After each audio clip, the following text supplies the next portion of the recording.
Huh. Hello. What's going on? Happy Friday. Well. Here we are. Shout out to everyone in the comments. Got some people in there early. Thunder Magnum. Classic Thunder Magnum. What's up, buddy? What's up, Tiger Mom? Miramaro in the house. Mrs. Masso. Emily, how you doing, Emily? What's going on, guys? We're back here. Back live and direct, Unfiltered Reptiles podcast. Before we get started, please, if you guys support this in any way, subscribe to the channel. Give us a comment. Like, dislike, give us something. Don't just be a ghost in here, you know what I mean? And we always want to hear some sort of feedback, so we appreciate it, okay? Yeah, man, I'm super excited. First and most excited, we got a sponsor finally. Shout out to coldbloodedcafe.com. Speaking of Cold-Blooded Cafe, here is the captain of the ship at Cold-Blooded Cafe, Stephen KUSH. Ladies and gentlemen, it's Stephen KUSH. We got Stephen KUSH. We got Stephen KUSH. What's up, Ben? What's up, buddy? Oh, man, you know, just getting through the day-to-day grind over here, basically. Just a typical grind for Stephen KUSH. It doesn't change much, does it, Stephen? Nope, never has, never will. You know, I was just telling people about Cold-Blooded Cafe, $30 flat rate shipping all over the United States. Yep. Everything is still going as accordingly on your end, right? I just received a beautiful box of beautiful shipped rodents, the mammoths. Man, my retics are going to be so happy. Perfectly packaged, perfectly shipped. Appreciate that, Steven. So guys, he's working super hard over there, guys. So you get what you pay for. I can tell you that with them having the best prices, you're going to get the best quality in rodents. And I can tell you that 100%. So shout out to Cold-Blooded Cafe. Shout out to Stephen KUSH for being here, guys. Stephen is ready to rock and roll.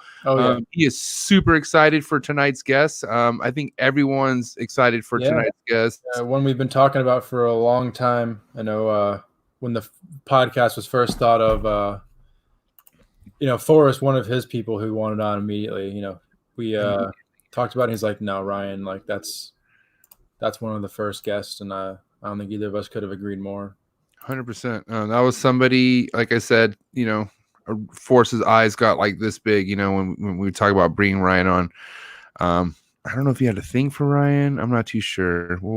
I mean, I think Ryan might know. We had Ari on. He was talking about Big Dick Willie a whole lot. It was weird.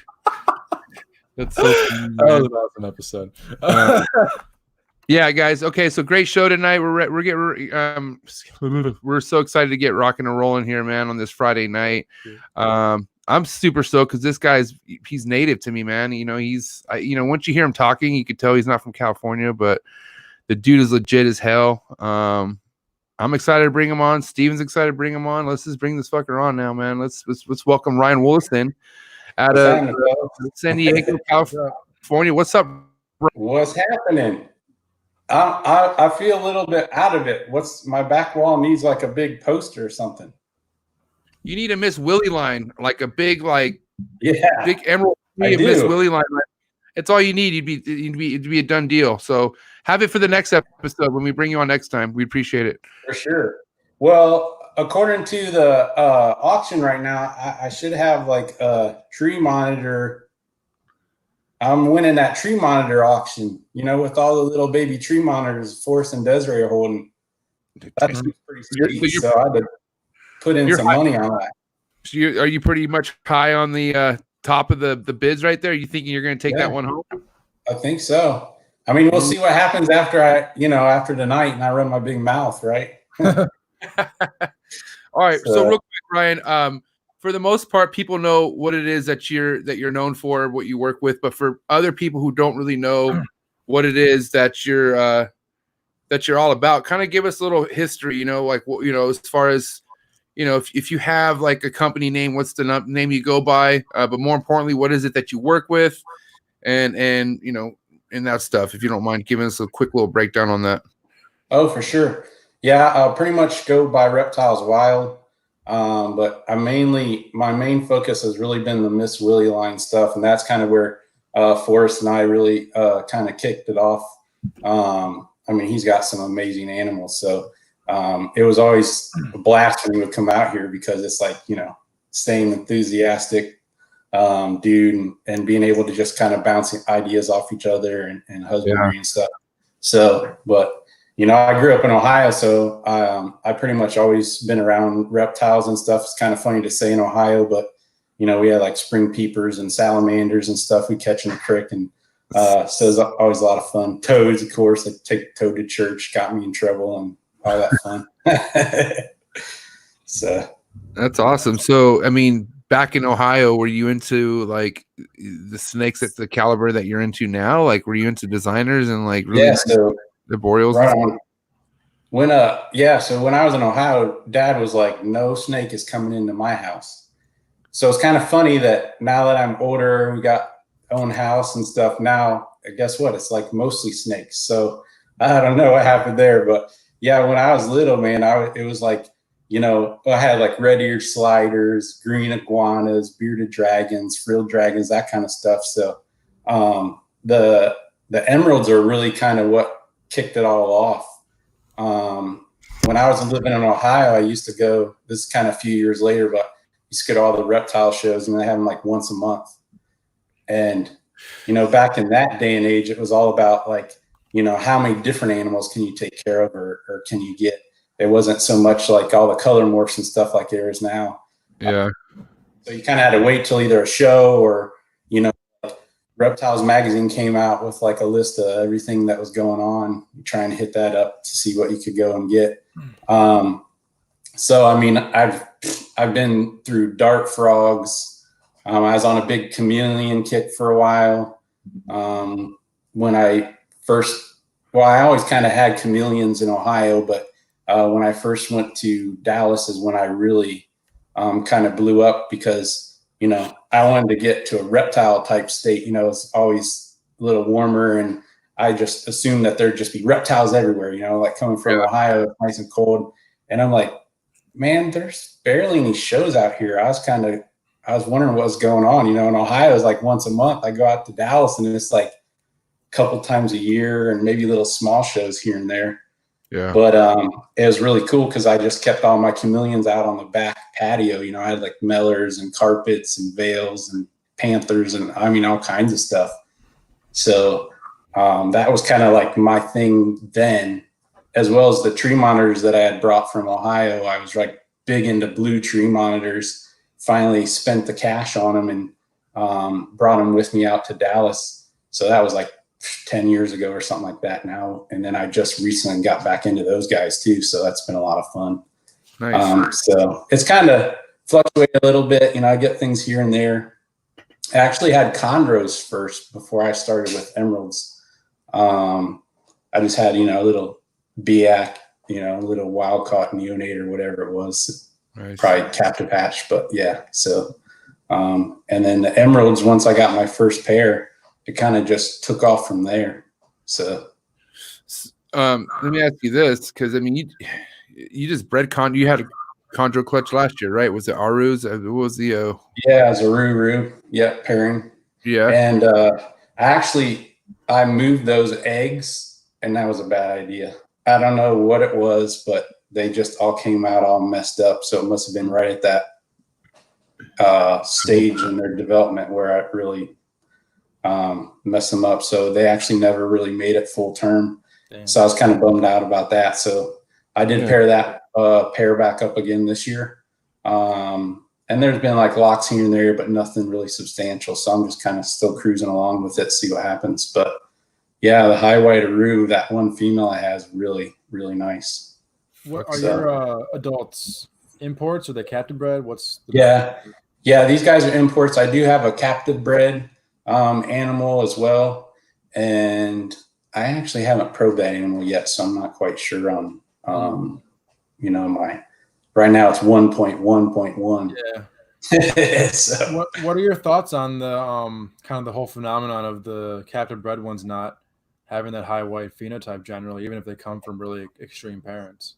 Yeah, I mean, I talked to Ryan Young a lot about that, and of course he said that the babies might not, but then once they're the second generation usually picks it back up. So I don't really know if it's different localities, you know, how they're just slightly different. I know a lot of people try and match tails up, pattern, and all kinds of different stuff to try and make sure that they are similar.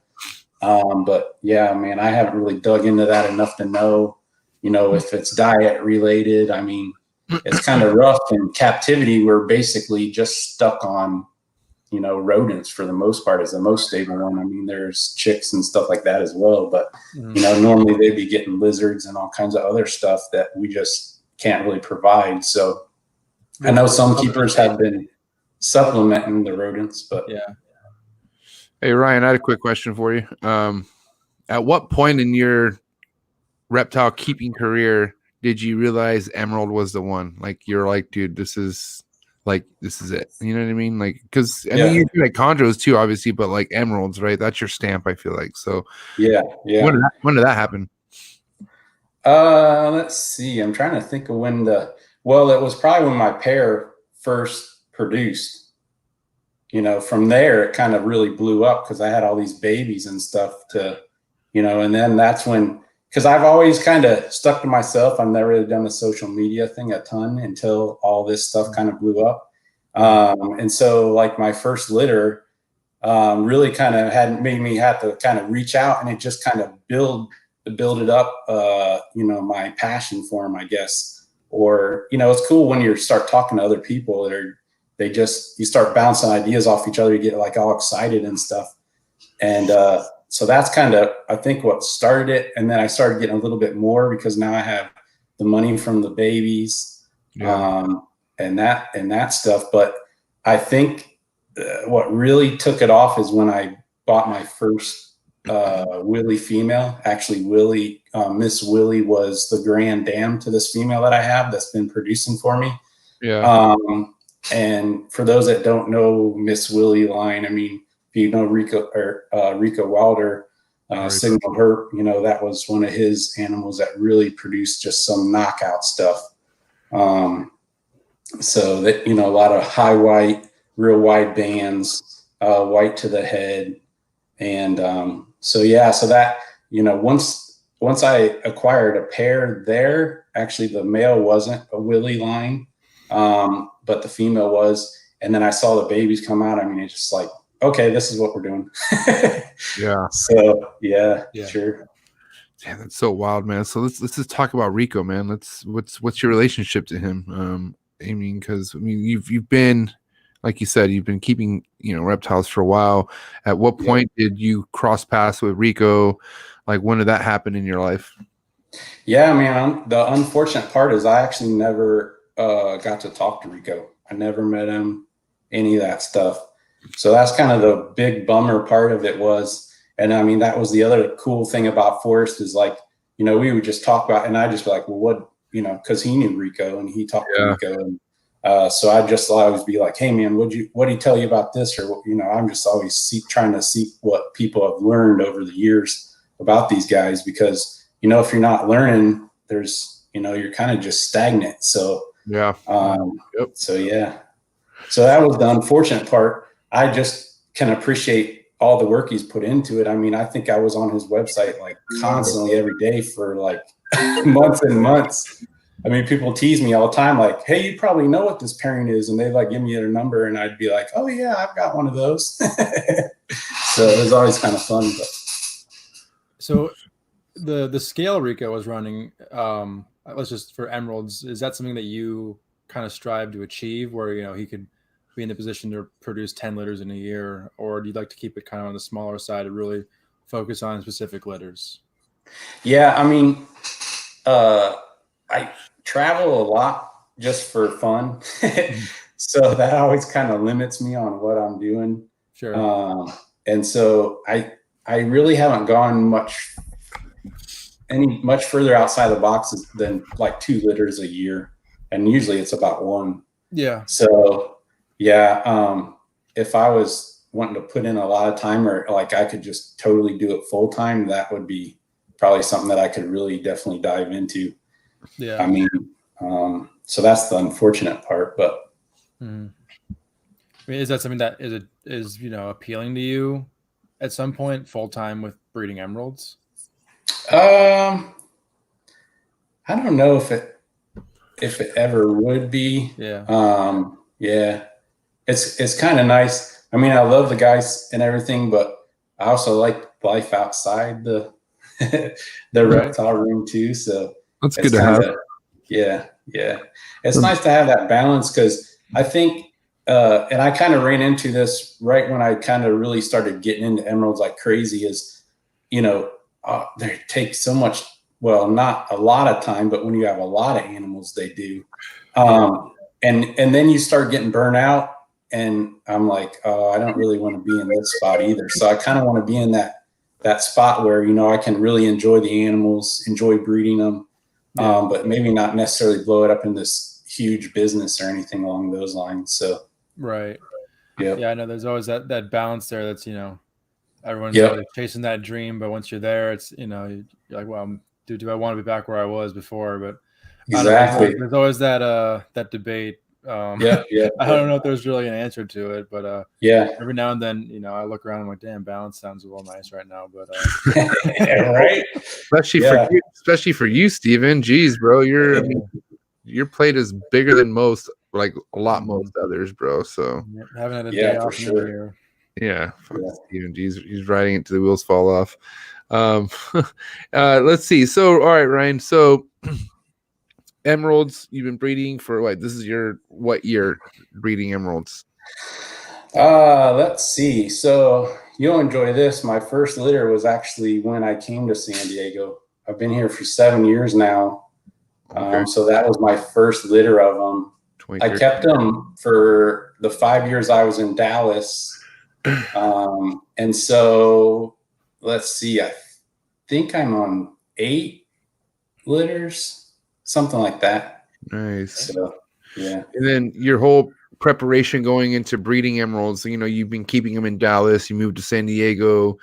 Was it something where you're like, fuck, I'm just going to pair them up? Or did you do tons of research on it? I mean, were you talking to other people, or is it something you learned on your own? Like what was that? Yeah, like? For sure. I was kind of, when I first started, I was mainly working with wild caught stuff, and I kept them together. I kept my pairs together. I mean, there's like some of this stuff that you look back and you're like, what the heck was I thinking, Yeah. Like, how did that pair ever make it through? Right. And, but they did. And I kept them all the time together. So, you see a lot of people like, oh, I mean, it for sure is a bad idea. I mean, I've even had where I paired up animals and I had just moved a male that wasn't doing anything for me into another cage and moved a new male in. And, he was not all about that smell of the other male. And he like attacked the female. I had gashes on her. Mm-hmm. I mean, it can be, if it just kind of depends on how the pair is, but, it's obviously not something that I would recommend now. But yeah, I had like a 55-gallon tank. This before like exoterras and stuff were really taking off. And I just had like a screen lid. It was like a 55 display tank I had them in. And just like, kind of the typical setup where logs are just kind of leaned in there and everything, just like freaking horrible. And I actually had some old neodeshes that had drains in them. And I had a nice big one outside. And I actually had perches and everything in there, and misting system set up to go off like a couple times a day. And I mean, I think I probably typed this out, keyboard warrior, on Facebook before, but I kept them out there all the time. Right. And I would only bring them in when maybe I got up to like in the 90s or dropped into the like 68-ish, like as long as they were within my parameters. And like I said before, man, it's like, sometimes the weatherman should have got fired because that was not what happened, Yeah. And so like these huge, temp differences in temp from cold to hot. And I never had any problems with them. I mean, they ate like crazy. They bred like crazy. And it was like, I mean, it's just so crazy, all these misconceptions about emeralds out there. And they're like, oh, well, the meal was too big. It had hair on it. It was 90 degrees. And I'm like, really? I got firsthand like experience. you're probably dealing with an unhealthy emerald for one. Exactly. And it's like at some point we really need to tear down some of these old papers out there that have this kind of information in there. I mean, it's great people go out and look for that information. It helps them be a better keeper. But if it's incorrect information out there, at what point do we kind of say, hey, we need to do something about this, or like try and change this misconception of them? So, so I mean, so I was just doing all kinds of stuff wrong, but that pair, believe it or not, they never really had a lot of problems. It's really kind of crazy. I did, when I first got into them, I picked up wild caughts and had the typical regurgitation problems and stuff like that. And that's kind of what really pushed me to like figure it out. Like, okay, maybe that one wasn't so great. I waited for a female that came in, and this actually the pair that I'm talking about, that I kept outside and stuff. The female that I actually have been using for like over 10 years. She was a wild caught animal that came in, dropped a litter, and I waited until she started putting some good weight back on her. Luckily, I had a friend that worked at the importer, so I could kind of keep tabs on her, and as soon as she started putting on good weight, then I picked her up. So that was like my original breeding female that I've been using. Well, I lost her 2 years ago, I guess. But she was like my first one that was like producing all the litters for me and stuff. And then I just picked up like a captive bred male, nice male that was at one of the Dallas shows. And like I said, that's the ones that, I was keeping together all the time, kept them outside, doing all just kind of crazy stuff with them. But so. Did they, the female that you lost, like you said about a year ago, was it something that you walked in and being she was rolled over, or was it something that you kind of saw that was coming, or what happened? Yeah. So that female, it's always hard to know. I'd had her, let's see, it had been probably 10 years. I bet she had to be 13, 15, somewhere around there. It's always hard to know what the wild caughts then to come in, like obviously they're breeding age, but how far into breeding age. So, but it wasn't something, it was just kind of old age is what I assume. So, I mean, if you could get an emerald to, especially an import for 10 years, that's epic. You know what I mean? Yeah, right. That's really cool. And then, how did you land Miss Willie? How did you get your hands on the Miss Willie line? So you never met Rico before. You established that, but how did you come across, and how did you have the opportunity to get a Miss Willie line? Yeah. So, I mean, the more I was working with them, and, you're always, when you're all enthusiastic and it's something new, you're looking at all these emeralds, right? And you start picking little stuff out, stuff that looks a little bit more rare, a little bit nicer animals, I just happened to find on Kingsnake a listing for a Miss Willie line female and a male. And actually that's like, one of the babies I sent to Forrest and KUSH is that merino. Actually, that male was produced by Nikolai, and it has old merino blood in it. And it was a pair, and they were just coming or a little bit into breeding age, but I had never been bred. And I got them and started working with them. And I mean, they were in like really great shape. They weren't overweight. They were just like rock solid animals. And so, I quarantined them for, I think those guys are probably about 2 months or so. And then when I noticed they weren't really having problems, clean fecals and everything like that, I started pairing them that next season. And that was kind of like the first time that I really started learning to know Forrest. We talked about that litter for like ever, all the time. and then we finally able to send him one. So that was like, I think that was probably the big turning point when, those babies came out, and some of them had like faint head spots, white to the head. I mean, just really, really nice white on them, just stuff that I hadn't seen before, and just kind of, okay, I need to find more Miss Willie stuff. So then I became the dude that was constantly messaging people, hey, so what are you doing with that Miss Willie? I mean, I can't imagine how many people are just like, Ryan, I'm not getting rid of my Miss Willie stuff. And if I do, I'll let you know, bro. You never know. You never know. It's like cold calling, bro. You're just like checking in. That's all you're doing is checking in. You might have that person say, you know what? I want to get rid of it. Fuck it. Yeah, exactly. So, dude, sure. Man, I've never seen Forrest get so. I mean, Forrest only go back a couple years, but like every time we talked about Miss Willie line shit, bro, this guy would light up like a Christmas tree. Yeah. Even Steven, like Steven takes complete honor. Like you could tell Steven, how stoked are you every time you get to fucking interact with the Miss Willie line? Oh, it's insane. Like, look at his face. There's few cooler snakes out there than like a big Miss Willie emerald. I mean, dude, honestly, it's just a different caliber of animal.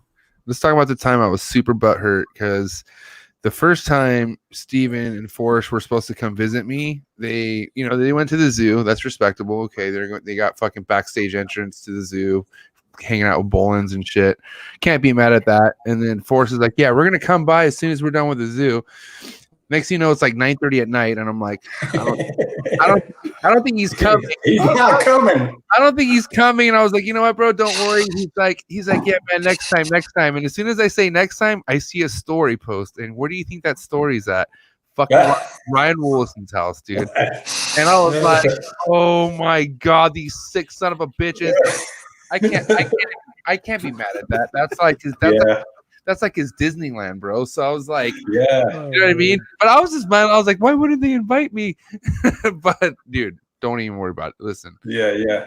I know. Yeah, that's why we need to get you up here one of these days. So Force is laughing. Yeah, because you're not far from me. So like I said, Ryan's, you're what, North San Diego? You're what, Temecula? Just a little bit south, Escondido, yeah.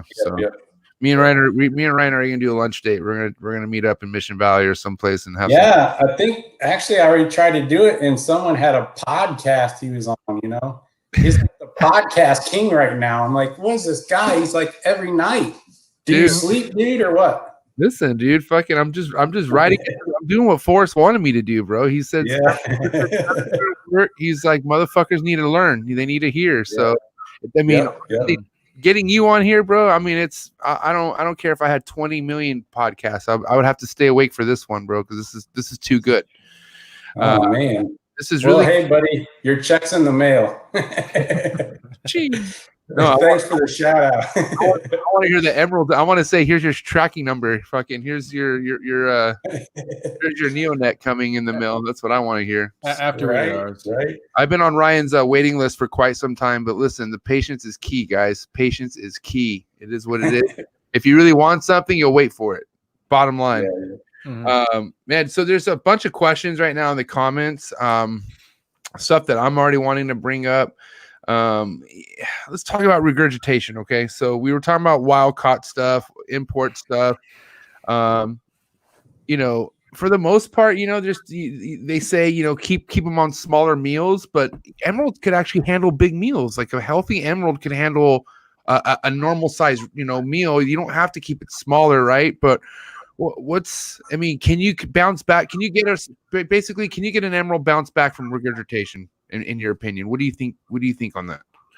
Well, over the years, what I've learned is the more I incorporated veterinary care and using veterinarians into the mix, the quicker I got them screened for parasites and treated like according to it, screened again for parasites to see if that treatment actually worked.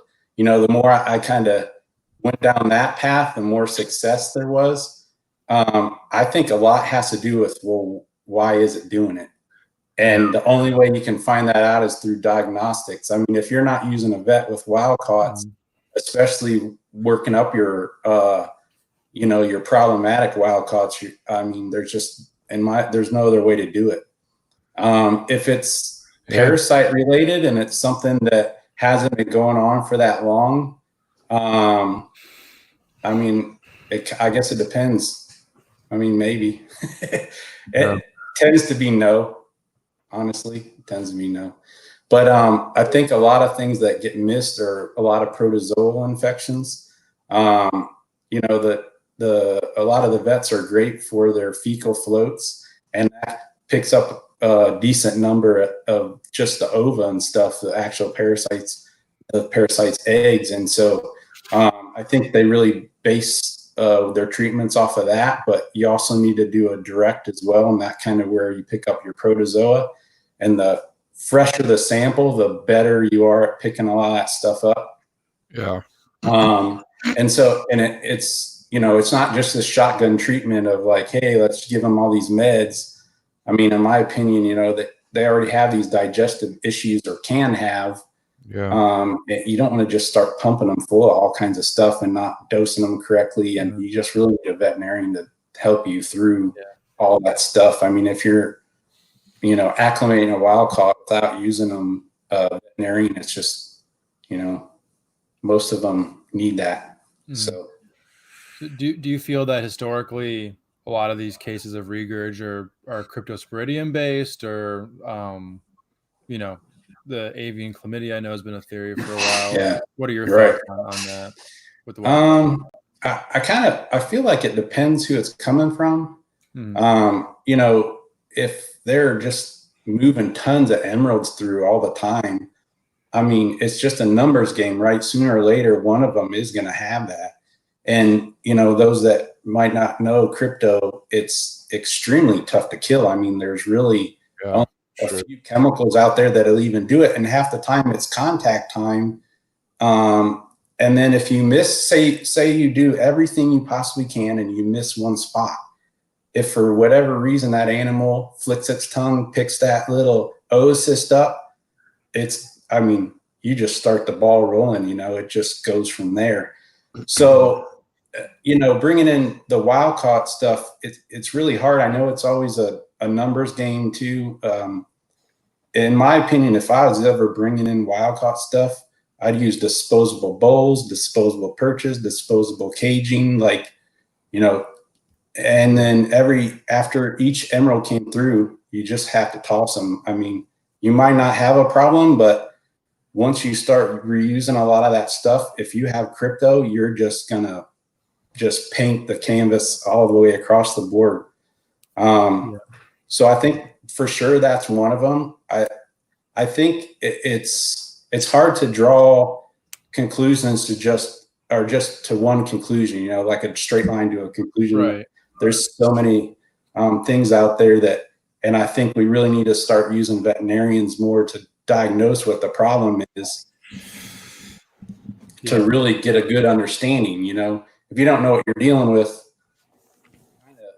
you don't know what your other animals are going to be exposed to.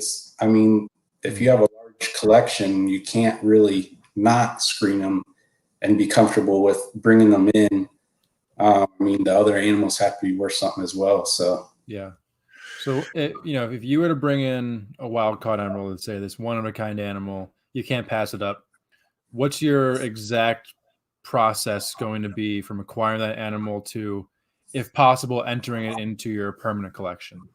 Right. Yeah. I think the big thing is the length of time. You know, when I was working with wild caughts, I've since closed my collection. But the key to that is really, like I said, using veterinarians, getting the fecal screened, treating accordingly, and then following up with that fecal, you know, like, did we actually get everything? Using, like I said, the disposable water bowl, cage, perches, you know, if you have any problems at all, anything comes back, they're getting tossed. But I would go to a year. I mean, nothing. And even to this day, I have both long-term captive and obviously the Willie line stuff I'm always real worried about. Even to this day, I don't pair them together.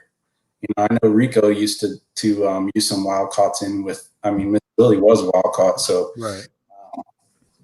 and I mean, I've worked with them now for, I don't know, you know, some that I've had for 10 years, some 5, some 3. I mean, they're all on smaller, medium racks. And that's kind of, I think, once I start getting to that end point where, they've had multiple meals, I've slowly come up on meal size. They're all doing great. If they're not able to do smaller, medium rat, then that's kind of like, well, what else do we need to do? Maybe I'm still missing something. And if it comes to it, what happens? Yeah. What's that? Like push them a little bit just to see what happens. Oh yeah, you have to. I mean, at the end of the day, if you have an animal, like I've seen people that are feeding hoppers, or fuzzy old animals, and you're like, what? I mean, at some point, that's not enough to sustain them, for one, and for two, it's like you might be harboring something in that animal that's totally could wipe out your whole collection, So you really just need to be extremely careful with that. So during that year quarantine, would you want to do like quarterly fecals, or what would you do as far as that goes? Yeah, I think it depends on what you find. And just like I said, I would just follow the veterinarian's guidelines on what you need to do. Sure. I mean, some of the protozoal infections are really tough to get a hold of, at least from what I've experienced and talked with vets and stuff. And so that's probably one of the ones that you really need to stay on top of. They're really hard to get rid of depending on what type they are. But, some of the typical stuff you see, it's usually just follow up in 3-4 weeks, something like that. Yeah. Why do you think there's this kind of theme across reptiles, on the hobby side of, anti-veterinarian, people kind of discrediting really, good exotic veterinarians? Sure. Yeah, I think you hit the nail on the head. Good exotic veterinarians, they you really have to do your homework. I mean, it's kind of like you go to a mechanic, right? You're not going to take your fancy, like I'll throw a shout out to Socrates, your fancy Beamer to a non-Beamer mechanic. You're not going to take them to a Yugo mechanic and have them work on your Beamer, right? So, I mean, you got to kind of do your research a little bit. You want to make sure that they have some kind of background in reptile medicine, and it's not just a dog and cat, and sometimes these exotics. So, right. Yeah, I think I think that's kind of where it's all stemmed from. Times have definitely changed. I mean, there's ARAV. It's a reptile veterinarian website that you can connect with your vets that are reptile oriented. So I think that, someone has a bad experience with someone that maybe a veterinarian that doesn't know their animal very well. And then they just it's already expensive. So they're always hesitant there. And then the, follow-up, there's so many times that you have to do follow-up. So all these bills start adding up and they're just like, this can't be worth it. Like, how bad can it be? And their friend has one that's never been to the vet and is great. And they're like, how do I put this together to make sense? So. Yeah. Well, it makes sense when you lose your entire collection. You're like, oh shit, wish I had tested that one animal. Yeah. Damn. I mean, being honest, I know. And that's the hard thing. And, so my first litter, this has been a while ago, but I was doing everything wrong, big perches, all kinds of stuff. And Ed Marino, who is like my main man still today, right? I mean, I'm always talking to that dude. I learned so much from him, and it's just like, he'll just straight to the point. If it's regurgitating like that constantly and it's on a hopper, just put it in the freezer. Yeah. And I mean, it's horrible to say, but at the same time, it's almost looking at it from like a ranch or farm type situation. Yeah. Like that one cow, is it really worth it? You're putting all this effort and money and stuff into it. It might have something that's spreading across the whole herd. You lose your whole herd and you're like, what are you doing? By the way, don't ever write that quote in Facebook ever in your life, because if you put that in Facebook, put something in the freezer, you will get annihilated. You will get I said that once, just because if I'm, who do you think told me that? Forrest told me that one time. He's like, yo, you need to just toss that thing in the freezer. And I was only trying to give somebody honest advice, but I guess that's the most humane way. Yeah. I think it's more for the shock factor. Like, what are you? Yeah, I couldn't believe it. it. Get you asking questions. So I took it personally when Forrest told me that. I thought, we already knew each other, so I was like, "Go fuck yourself!" Like I was not happy with what this guy told me to do, and then after researching, I realized, wow, that he was just looking out for my collection, basically. Yeah.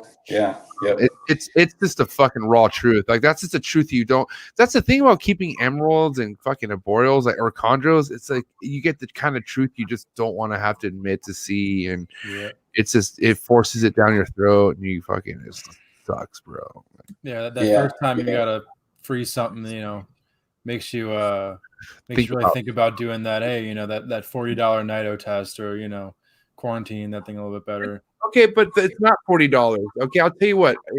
Down here in San Diego, I mean, I shopped. Okay, Ryan, you told me to get tested at that. You recommended that one spot in Penasquitos, right? Yeah, Boyer, right? And I think that the normal basic check-in was X amount, but then it was basically no more than the place down the street from me, right? But then they specialize in exotics too. But the test I got, the parasite test I got it for was like a super simple, like basic test, I guess. It was nothing to really find out if it had a certain parasite. So how do you make sure you're going to the right person? Like, how do you make sure, like, I guarantee if I would have went to your guy, I would have had no issues. I would have been able to find out what the problem was. Yeah. And that's why you probably should just made it appointment with Boyer. Yeah. If I said Boyer, dude, go to Boyer. Yeah. Moral of the story. Not listen to Ryan when he talks. Not some girl that's flirting with you at the counter or whatever. I don't do that, but yeah, I hear you.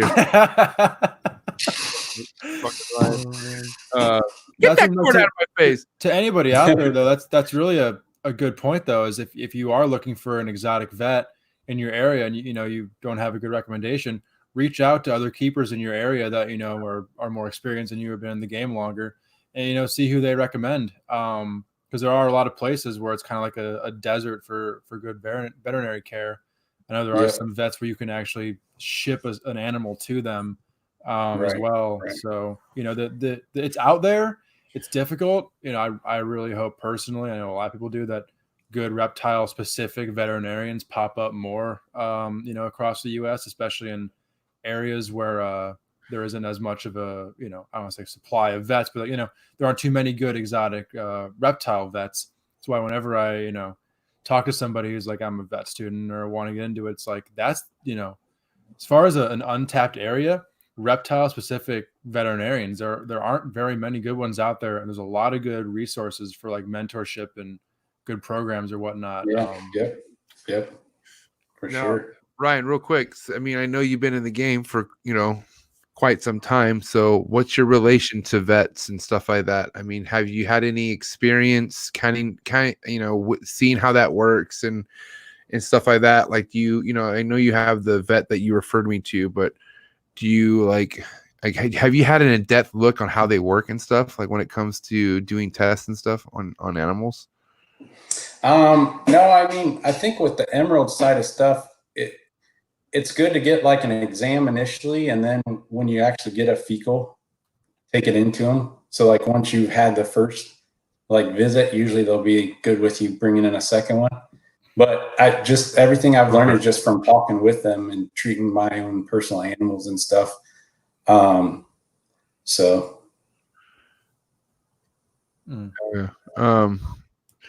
What about as far as like your trial and errors with dealing with a litter, right? So your first clutch, you said you didn't really do you didn't really go about it the right way with husbandry. You put really thick ass logs in there and stuff, but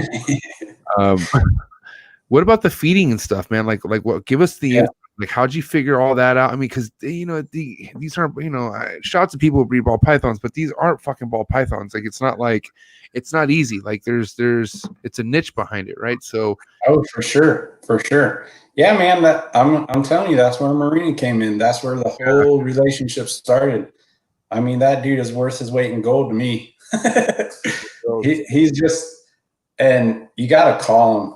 I mean, a lot of times you message them and stuff, and people are like, "Geez, man, like Ed is a nice guy when you're on the phone with him." I'm like, "Yeah, he's probably sick and tired of you messaging him. Why don't you just call him?" So, but yeah, I mean, it's just like you got to reach out to other breeders and kind of learn your way. I mean, that's what the community's for, and that's what's so great about willing to help you. I mean, I can't tell you how many. I mean, I don't even know how many phone minutes I burn up with Ed, or text messages, or Messenger. I mean, it's like crazy. It's crazy. I mean, I had a lot with Forrest too, but not like Ed. Yeah. So yeah, you just got to reach out to the other breeders, and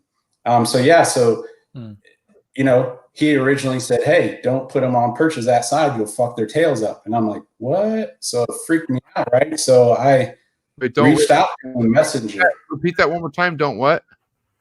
Yeah. So perches, if you, well, I think for one, they need to be rough perches. So that's the first thing. You don't want them on PVC. The thing about emeralds is they'll dangle, or they'll come uncoiled. I mean, if you've ever seen an emerald in hunting mode, right? It's like whole entire body is off the perch and it's barely curled around the perch. Yeah.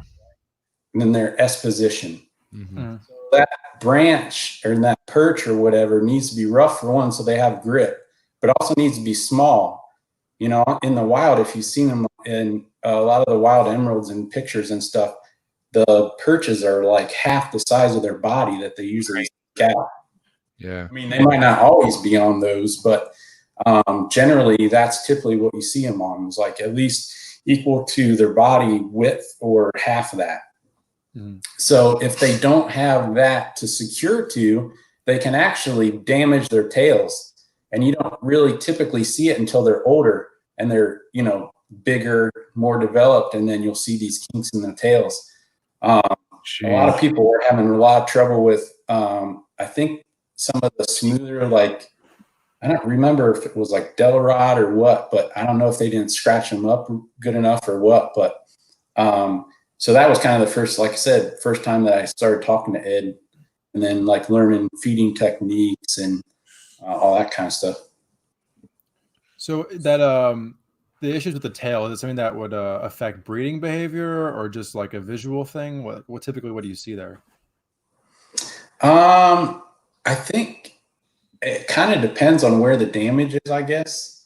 But it would basically just be a kink. And if it's, you know, below the vent, maybe you're okay. But if it's a male, maybe it's not as big a deal. But female, you know, it's right at the vent, you might have problems with a litter and stuff.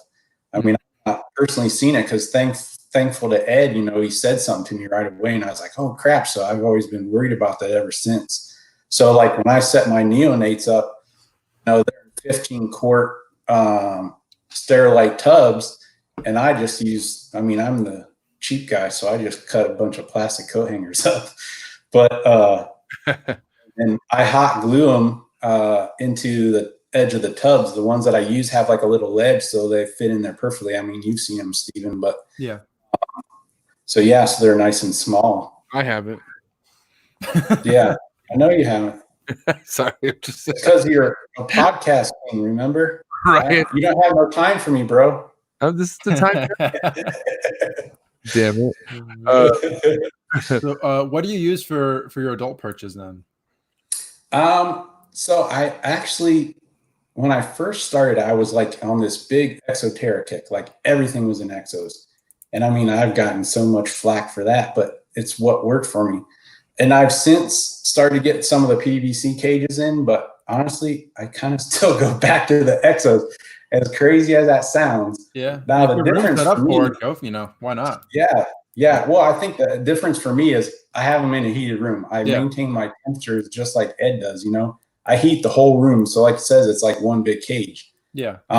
So like during breeding season, they all go down. Except for obviously the youngsters that are in a rack or something, then I obviously have heat on them. But the rest of them, you know, sub-adults, adults, all of them go down during breeding season too. So yeah, how far down do you take them if you want to talk? I'll go like 68. Wow. Yeah, about 68. Ambient without a heat. No, you got to bring them back during the day. So then I definitely bring it up to like 84, 5 during the day. Okay. But they drop that low at night. Yep. But that swing, do you find that's pretty important for them as far as the breeding behavior goes? I think so. It seems to be. It depends on the animals. Some of the males, they just breed like crazy. I mean, it doesn't. Some of them, it doesn't really matter, but you kind of have to have that swing just to kind of get the females all set up for breeding season. You know, you don't want them to slug out or anything like that. So, and then as well as using other males to stimulate. But usually what I'll do is I'll drop temps over the course of like, you know, a month or so. And then that's when I'm starting to just pump food in them, you know, start kind of getting them. So I'm doing temp cycling, but I'm also doing food cycling as well. Yeah, that was gonna be my next question, was if you did food cycle, what you do, and then comparing that to temperature cycling, which one do you think is more important, or if they play a role together? Yeah, I mean, honestly, I probably should have wrote stuff down more. But yeah, I'm not a note guy. Sucks. But yeah, I kind of feel, I think it's a combination. I'm usually feeding like small rats across the board to the males, especially. And then the females, I'll feed small rats, maybe throw a medium in there every now and then. But once the season come along, I'm pretty much just pushing mediums all the time to the females, especially. Okay. The males I always keep, I mean, usually my males are like half the size of the females. And I've got some males that are the same size of the females and they suck. It's like the little guys, you know, they're like those little distance runners, man. They just do so much better being small. I mean, that's something else that I picked up from Ed. So, yep. So, you know, your relationship with Ed, right? Yeah. How often do you guys collaborate, man? Like, do you got anything in the works coming from Ed? Yep. Yeah. First, next week. you got something coming in from Ed. Let me guess. It's a bison, right? Yeah, Basin. Yep. Okay. So another female. Okay. Do you keep any other basins right now? Yeah, I've got. Well, I have 2.2. I have 2.1 right now. Jeez, that's so dreamy. Yeah. And those are all from Ed? They're not all directly from Ed, but they are Ed's. Yeah. They're all Ed. They all come from Ed's lineage. Yeah. 2 of them are from Ed directly, and then the other one's from Ryan Potts that buys from Ed too. So, yeah. Do you guys have anything from Ed, Steven, over there? Not directly. Yeah, I think we have the male from Ryan that has some of Ed's old blood in it, the northern, and our basin right now we have comes from Steve Volk. Okay. Yeah. Steve's a good dude too. And when I was out in Colorado, I went and saw him, and man, his facilities are like, whoa. I mean, he put the money in. He knows, you know, he's all about it. So super nice guy as well. And I mean, his animals are top notch. So have you gone back east and visited Ed's facility? Yeah, so I haven't. We always talk about it. Supposedly there's this like killer pizza place that we're supposed to go to. But I've never actually gotten to get over there. It's funny because, you know, when all this Tinley stuff was coming down, I'm like, with everything that was going on, I'm like, man, I got to go to Tinley this year. And that was one of the other things I looked at is like, okay, well, how do I get to Ed? And it was like, well, another 5 or 6 hours, something like that. So, and then of course I was trying to sweet talk him into coming down too. But yeah, I need to get out there for sure, man. Fuck, yeah, dude. that would be insane. That'd be a dream collection visit right there. Yep. Hell yeah. For sure. It's just, yeah, you know, someone could run something like that for so long, so successfully with a species that's generally difficult to produce is just super admirable. Really something that I strive towards personally. They make it look easy. Yeah. He thinks he's going to pull me all the way over to the Basin side. He's like, that's how I did it. Or that's how I started with Northerns. And now I'm all about the Basins. And I'm like, I don't know, man. I think I might always have Northerns. So I'll take any Northern. Why not both? You know, like why? Yeah. Why paint yourself in that corner? You know, Thunder Magnum in the chat here is talking about Basin crosses. Have you ever worked with Northern Basin crosses at all? No, I haven't. And that's kind of been a few people asked me that before, like, hey, what do you think about these, or what do you want to do? Would you ever do it and or want to do it? And I'm like, oh, I enjoy. It's not like I don't enjoy them. I mean, I think they look insane. Yeah. But there's when you get a litter from them, it's crazy, right? There's all these extreme end ones, and then there's all these guys that you're like, whoa, that's not even a nice Northern, even as a cross. And so I don't really have the space and time, I think, to start down that path. Sure. But look at Mendez, look at Marcel, man. Man. Oh my, crazy stuff. Crosses are nuts. I love those things. They look so cool. And then a lot of them get a lot of yellow and just a lot of variation. Yeah, we had some of those for a bit. They were freaking sweet. Generally, I'm not a big hybrid fan, but I'd love to get some of those back in the collection. Yep. Yeah, it kind of just goes away from my focus right now, Sure. with the Northern and stuff. Just because I'm really kind of after that Northern pattern more so than like the cross pattern. So it's like either the Basin pattern or Northern pattern for me, but it's kind of personal preference. Yeah. Nothing necessarily against them, but. Yeah. I guess talking about Northerns, talk about this new locality, quote unquote, that we're seeing that you're working with. What's the rundown on that? Yeah. So those guys, my male originally I got from someone that got it from Joe SWITALSKI. And then the female I have was directly from Joe. And I was able to acclimate them. They've done really well for me. And this last year, I produced a litter of 7 with them, I believe. And that's where this like green baby came out of. And it's just like, what? Yeah, like the craziest thing I've ever seen. But that male, I mean, I had to trade a pair of my babies for plus some money to get it. And I was just like, hey man, what can we do? Like I was that annoying guy, like, hey Ryan, just leave me alone. I don't want to sell this Northern, this male, really nice new locale animal. So I was fortunate enough to get that. So signature. Yeah. What do you think is the future of that new locality as far as, hobby wise, where it's taken line breeding and whatnot? Yeah. So I think I'm not really sure. There's all this speculation about where it originates from. Most it's along the southern border of Brazil. Some of them say it is from Brazil. I couldn't really say. But the thing with the Miss Willie line is actually, if you look at her, she kind of has some of those head spots, similar traits. And I mean, we've seen what that line did. And so that's kind of why I was really after some of that stuff, because down the line, that's what I want to do. I want to, breed those into the Miss Willie line and see what happens.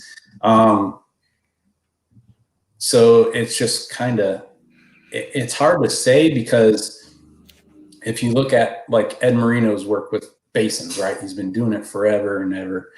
And he's starting to get head spots show up on his Basins.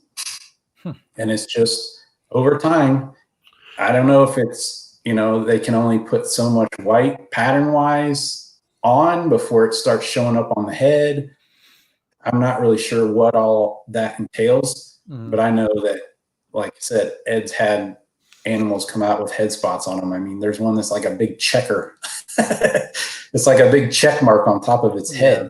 Ed's fucking Ed's a fucking he's another human being. Crazy, world, bro. He's producing some of the craziest looking fucking emeralds. Like these, I don't even know, man. What is the line he has? Like the dam. It's called the Christmas, right? He has Christmas, Christmas snowflake, right? Yeah, and then that alien that came out was just insane, bro. Yeah, ridiculous. Yeah, I know, man. It's funny because I talk to him like probably once a week, sometimes more, a couple times a week. But it's always funny because he's like, "This is the nicest I've ever produced," and I'm like, "Ed, you literally told me that last week, yeah, or the last litter you just had." So yeah, it's always kind of funny. But so So when I see stuff like that, I'm kind of like, well, is it a locality thing? Is it just like, is there a concentrated group of emeralds in a certain area that just are extremely high white, and now the markings are starting to show up on the head? I mean, I'm kind of just speculating on what could possibly be. Sure. I mean, I think, you know, one of the things is everybody always says, oh yeah, you need wild caught, you need new blood. And I'm like, well, I mean, it's not like, you know, that all the emeralds show up on a dating show and they're like, hey, no, I ain't dating you. No, I don't want nothing to do with you. So, I mean, obviously it happens in the wild as well. Everyone that foo-foos all the, you know, line breeding and stuff, I'm like, oh, I mean, I understand your point, but so there's got to be like little small groups here and there that might, for whatever reason, have just natural borders up that there's really not a lot of outcrossing. I don't know if that's the instance or what. So it'd be like, hey, right here's why I collected it. But then all the other collectors would, you know, all the other little trappers would be like, oh, thanks for the tip, you know? So it's all this like real secretive of like what area it comes from, because like, dude, they don't want to give up their cash cow, right? Like, and then all of a sudden here. All of a sudden in the hobby, every emerald you see for the next 6 months is spontaneously that locality. All of a sudden, it's like, oh, I got this one too. Yeah, no, I've had these forever. Yeah. So Steven's done that before. Fucker. Nope. I've listened to the guy on the comfy couch. Right? Not with my scrubs. Never. Yeah, Barnex, whatever. They are the scrubs.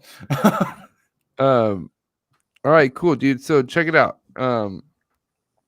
As far as what your pairings are going for 2020, how many pairings are we looking at this year? I mean, how many pairs you got locked up?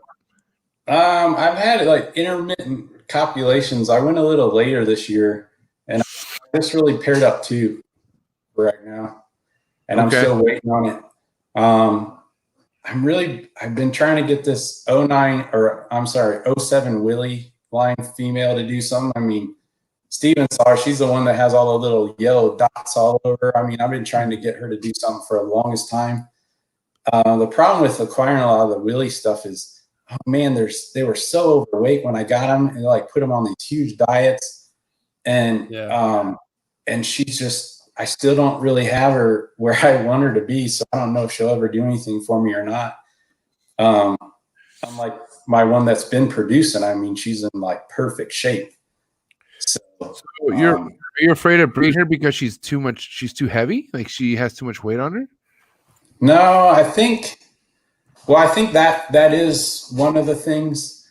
But she's just real lazy. I mean, just sits around, doesn't do anything. She's like, you know, Emerald Keeper's nightmare, where you got to take her out to go to the bath, you know, just wasn't really raised right.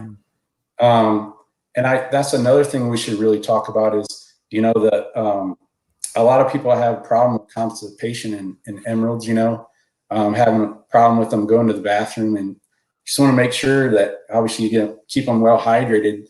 But some of it, I think it is also behavioral. You know, if you're always taking them out, they kind of get used to being in the shower and stuff and always going in the shower. So, I mean, in my opinion, I think you kind of have to weigh both sides of it. You know, if your cage isn't letting you spray them down really well and get them that stimulation to go to the bathroom, then maybe you should kind of look at that type setup. But so, yeah, so with this female, it's just kind of always been a real pain for me. And I'm using one of my proven males on her this year, so we'll see if that has a lot to do with it or not. But I mean, I'm in no way the expert on breeding northerns, so a lot of the times I get lucky. So that's kind of probably the other reason. You're no expert at breeding northerns, says the expert at breeding northerns. No, man, like I said, I run them through the ropes. If it works, it works, you know? So, but yeah. Dude, let me ask you this, Ryan. I have a male, right? He's a full, I think I sent you this. It's like my pride and joy. It's a big male. You're like, oh, he looks healthy. He looks good. I think I sent you a picture of him. I've moved him from a 3x2 to a 2x4. Like he's in a lot taller one. But he hasn't taken a shit in like 2 months. And that's kind of longer than he normally does. So what's your advice on that? I mean, I'm we know that it's a lot, humidity needs to be up at this time of year. So I'm spraying him like every other day. So he's sprayed down really good. Right. He's not dropping anything, and he's hungry. He's in hunt mode right now, and he hasn't eaten. He hasn't eaten in like 4 weeks. So, what do you? Just wait. Yeah, I think so. There's a lot of people say, oh, like 2 meals and a BM, or stooling out. If you can get them 1-to-1, that's awesome. If you can get them 1-to-2, that's awesome. I think 3 is kind of pushing a little bit. But it's all about stimulating them, and the more they're moving around and the more they're drinking and staying well hydrated. I mean, you want to keep your humidity in the 50-60% with like a spike once a week, but like through heavy misting, a lot of people just spray it down and they're like, oh, that's good. But it's crazy. If you like rain on everything, like for me, if I go in and rain on everything in the room, I mean, they're just like dropping stuff everywhere, So it's really crazy. There's some speculations. People think that, oh, well, they don't typically go in the wild until it rains. So it's genetically programmed into them or what, but whatever you need to do to try and keep moving stuff through. I mean, I've also heard people mention that, feeding frozen thawed, and normally, a live rodent would have a lot more moisture content in it. And so maybe that's some of the problems. I mean, most of us soak their rodents in water, but I know some keepers also inject water into their rodents just to kind of make sure they're staying well hydrated. So yeah, I feed mine pre-killed, so mine's already killed right before I get off to them. So you're a killer. And Jim, it helps me help. You made a good point. I don't think I'm not giving in a good fucking rain session once a week. I don't think I'm spraying it, especially in the bigger enclosure it's in now. It was in a lot smaller one, and I'm not spraying it any more than I was before. But now the enclosure is like twice the size. So yeah, and he looks good. Like I could see he goes from perch to perch. He's drinking a shit ton of water. So, but I think the spray down. I think that's maybe where I increase a little bit. Or I mean, he might just be in that transition mode. Every time you move an animal, sometimes it takes them a little while. They're kind of like in that freak out mode. Depends on the animal. Some of them could care less where you move them. They're going to always be a great feeder. Do it well.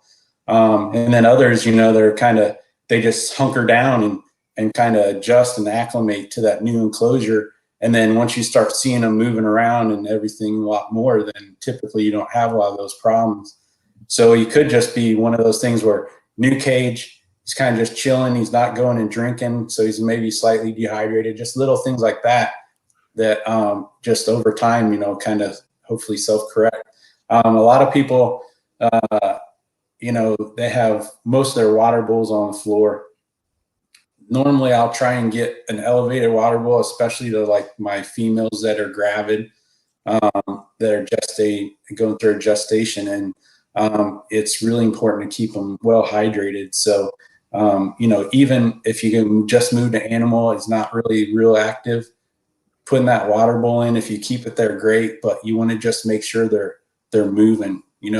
They get so lazy and they just pack on so much weight.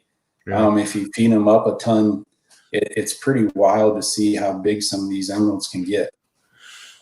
Yeah, that's a good point. But let me ask you this: what stops an emerald from getting big in the wild? I'm sure there's a fat ass emerald that just has the life, and he's like, "Oh, look, a rat! Hey, look, a rat! Hey, look, a rat!" Yeah, I mean, there's a lot more stimulation to them. They're moving, even though they might be big. If you've seen any wild caughts coming in, I mean, they're not overweight usually. They're nice and they might be big, but they're thin. And I think that's another question I get a lot is like, well, what weight should it be, or how big should it be to breed it, and all this stuff. And I've learned that you almost want to look at like they're almost like a body condition score type thing, right? Yeah. Where you're looking at the side profile of the animal. If it's round and you can't see any slight peak at all at its spine, it's probably pretty overweight. Mm-hmm. They get these really big spots that on the top of their head. You know, you've seen a lot of them. They just look like little bulldogs, right? Big old muscles on top of their heads, but that's where a lot of times they deposit fat and stuff like that. So you kind of look at them overall and get like this idea of like, maybe I'm feeding them a little too much, you know. Like Ed and I talk about this a lot. You know, from what he tells me, he gets pretty much, they stew out like after each meal. I mean, they're just always moving, but I know he keeps them nice and thin. And, you know, so they're always moving, always looking for food. You know, if you feed an emerald and they're all happy sitting there coiled, and then you feed them again, you kind of almost start this, they learn this behavior where they don't really have to go anywhere for food. They don't really move much. And so then they just kind of like become these like big, huge perch potatoes. Yeah. They're like you said, man, living the life, like fat guy. Fat guy who wears stretchy pants. Yeah, right. Fun. Yeah, now I got this new female in, and she's a captive born and bred, but she has a puffy head, and I'm like, I keep fucking looking at it now, so I think she might be too fat, right? Yeah, I mean, she has that alien face. She has alien. Yeah, it's huge. And I'll tell you what, as they lose condition, man, that stuff goes away almost to a point where they have like a point on the top of their head like this. So instead of there being like these two big, huge, and they will literally lose condition to where it's pointed. It looks like a dang teepee. And that's good. That's horrible, man. That's when they're like, when they lose their weight, that's where you'll see it start coming down on top of their head. You want it in between or what? Yeah, I mean, I think with females, it's a little bit different because, you know, they can have some of those reserves and stuff. But on the males, you usually, I mean, it is part of the structure of their heads, right? So they do have these big, large muscles up top. And some are more prominent than others. But that is one thing that I always look for, is that they really start indent or come down a lot. I mean, if you've ever seen any of the wild caught animals that have been like regurgitating for who knows how long, that people post pictures of, if you look at their head, I mean, they literally just reabsorbed almost all of their muscles up on top of their head. Yeah. Have you had any kind of experience, you know, because you've had wild caught and stuff, you know, coming up with your experience working with emeralds, but have you had any experience of, you know, any kind of parasites or something airborne killing your other animals? Like, have you had any nidovirus or anything like that you've had to experience, you know, with your company? No. So I've actually had to put down one of my 09 Willie line females, and I was just like, man, yeah, she was just not perching right and everything. And so I took her to the vet, and, you know, we started just doing a virus panel, and just to see like what was really going on. And she wasn't responding to any of the treatments that the vet had her on. And we finally just had to, you know, euthanize her. And then, you know, so we did it there at Boyer's, and then sent off the histopath or the necropsy samples off for histopath, and ended up coming back that it was cancer, ovarian cancer. So that was a real big kick, but that was kind of the first animal that was like, it's not really acting right. Mm-hmm. But I've never really had them where, you know, they just all of a sudden drop dead or anything, any crazy viruses like that. The only problem there is like you're not coming back from that with, you know, cryptosporidium or paramyxovirus or something like that. Yeah. You know, almost like cancer, almost a sigh of relief when you're dealing with some of that kind of stuff. Yeah. I was happy that it's cancer, you know, even though it sucks, but you're like, okay, fuck, it's nothing that I have to worry about my other snakes catching, you know, right? Yeah, well, and that's what the vet said as well, is like, you know, and I'm just like, man, it would figure, because, you know, if you know Magnus out in Sweden, have you ever seen his stuff? He's got some of the 09 Willie, which the 09 Willie line, or the 09 Willie pairing, Magnus. He's on is it on Facebook or on Instagram? Yeah, Facebook. Magnus. Yeah, CERVIND. So he actually, oh man, he's got some really nice Willie stuff. Go figure. I know who he is because he's got a ton of Willie stuff, but he's also like really cool dude. And I've tried to get him on a couple of podcasts and stuff, but they're always like, well, we're not really sure about the language barrier. Like, you know, if he'd be comfortable with that or not. So usually you just kind of haven't really got a chance to get him on, but I mean, he like keeps all his babies in a large cage with just pothos everywhere, like natural perches. But he's got like that. Yep. That's him. And Jeez. yeah, I mean, I talk to him a lot too. But that I believe I don't remember if it's a female, but if you've ever seen emerald from him, and I mean literally the crossbars are like this wide. Where's my camera? They're like huge, dude. That's probably one of the nicest animals from the Willie line, in my opinion. It has like head spots. I mean, it's way nicer than Miss Willie herself. And so he's been using that animal and just, I mean, he has like 3 or 4 Willie line animals and just been doing really awesome with them. But where the heck was I even going with that? I don't know. I just got so excited. I just lost my train of thought. That What happens, you asking? that happens to me at least twice an episode, so don't worry. That's being nice on yourself, man. Oh man.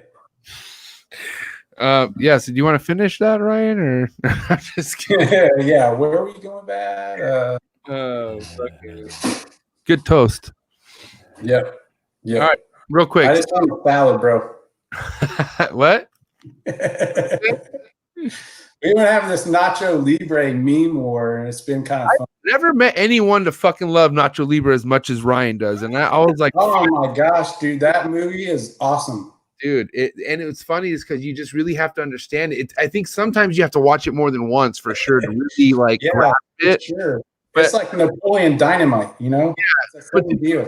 But listen, Ryan, at the end of the day, there's some people who just don't get it and they don't laugh as hard. Yeah. So I'm like, if you're not going to laugh as hard as me, I don't want to watch it with you. I'll watch it myself. So a lot of times I watch Nacho Libre by myself, fucking with cookies or something really fat. I want to be fat. Right?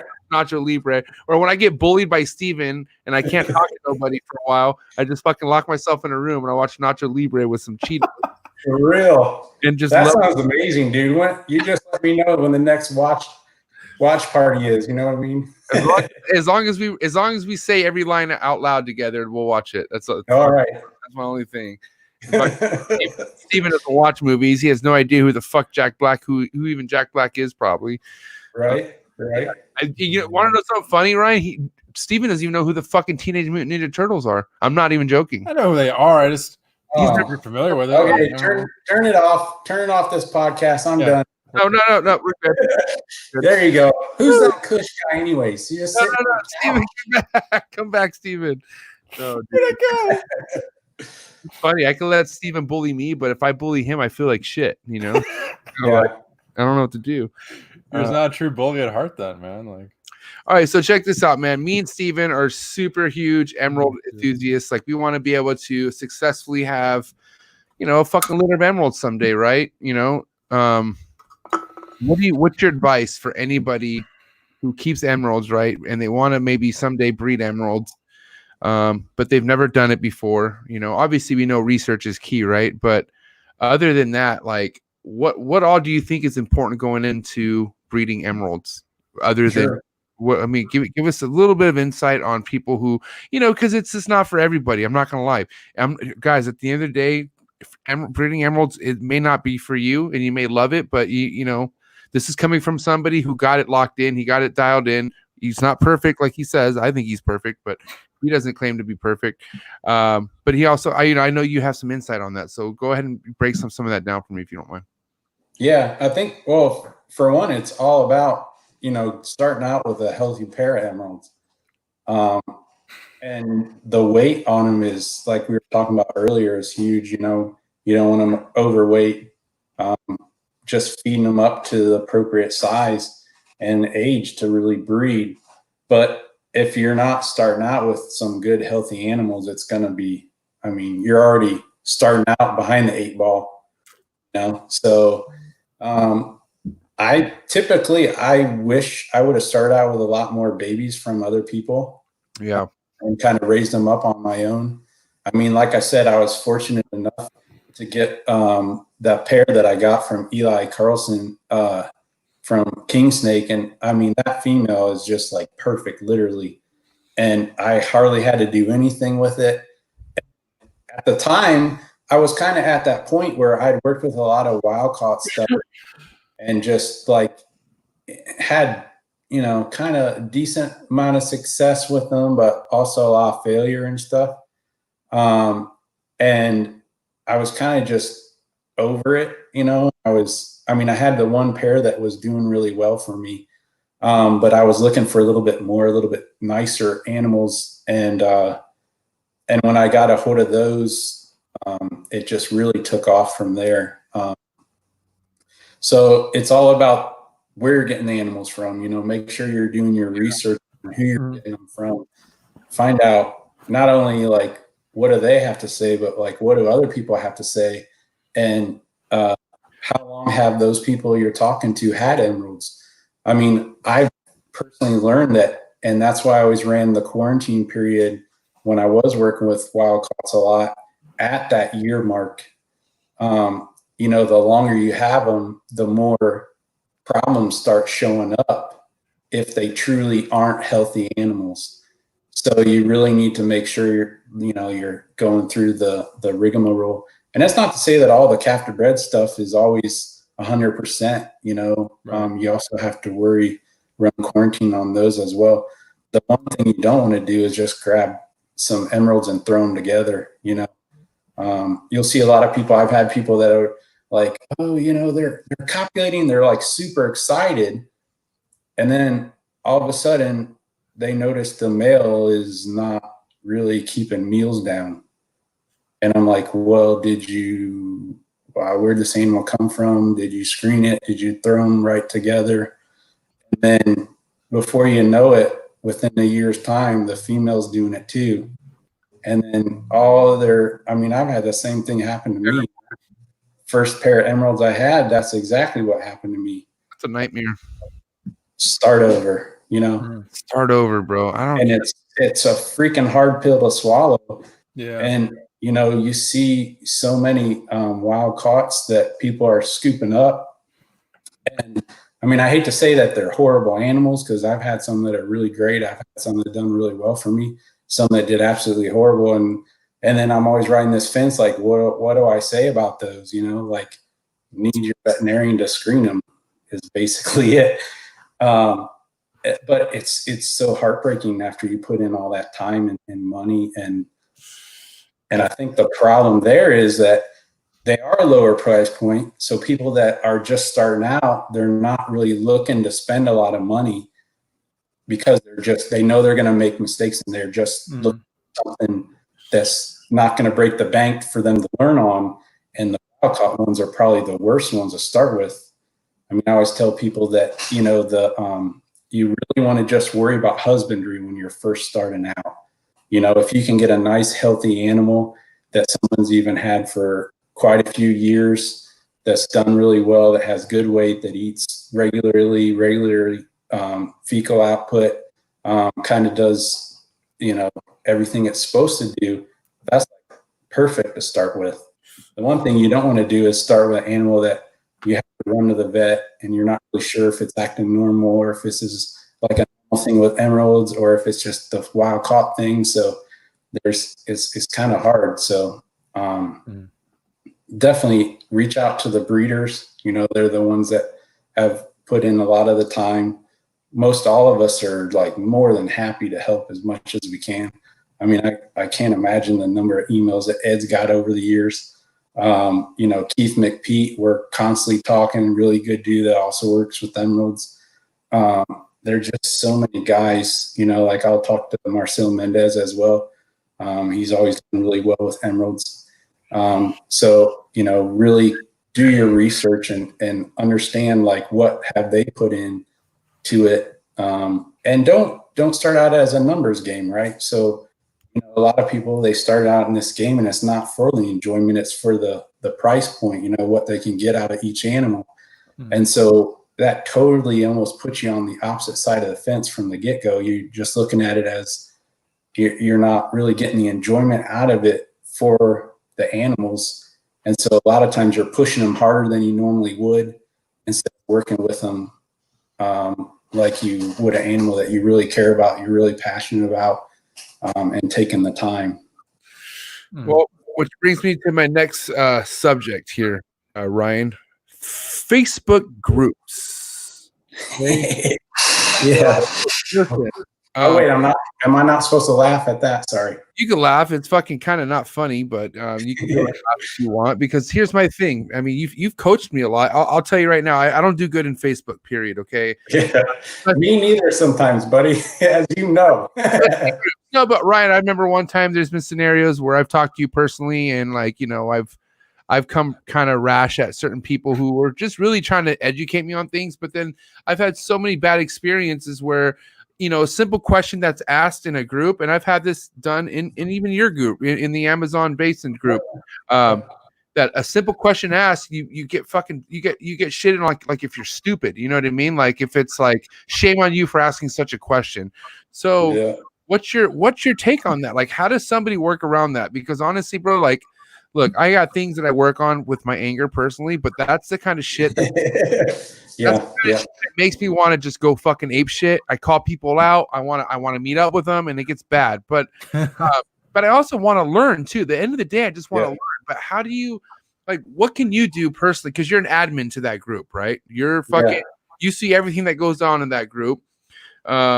So Yep, and sometimes I gotta delete stuff, and it's a lot of fun. Yeah, I mean, Ryan's anti-drama. Ryan will not have any drama associated with that group. Then there's times where even people who are, you know, well established in the group, they'll come at people who aren't so established, kind of like in a snobby way, or, you know, kind of shit on them for asking such a question. So what can you do as an admin to help out with that? And what's your advice for people who want information, not to be so timid and so, like, you know, scared to ask for advice?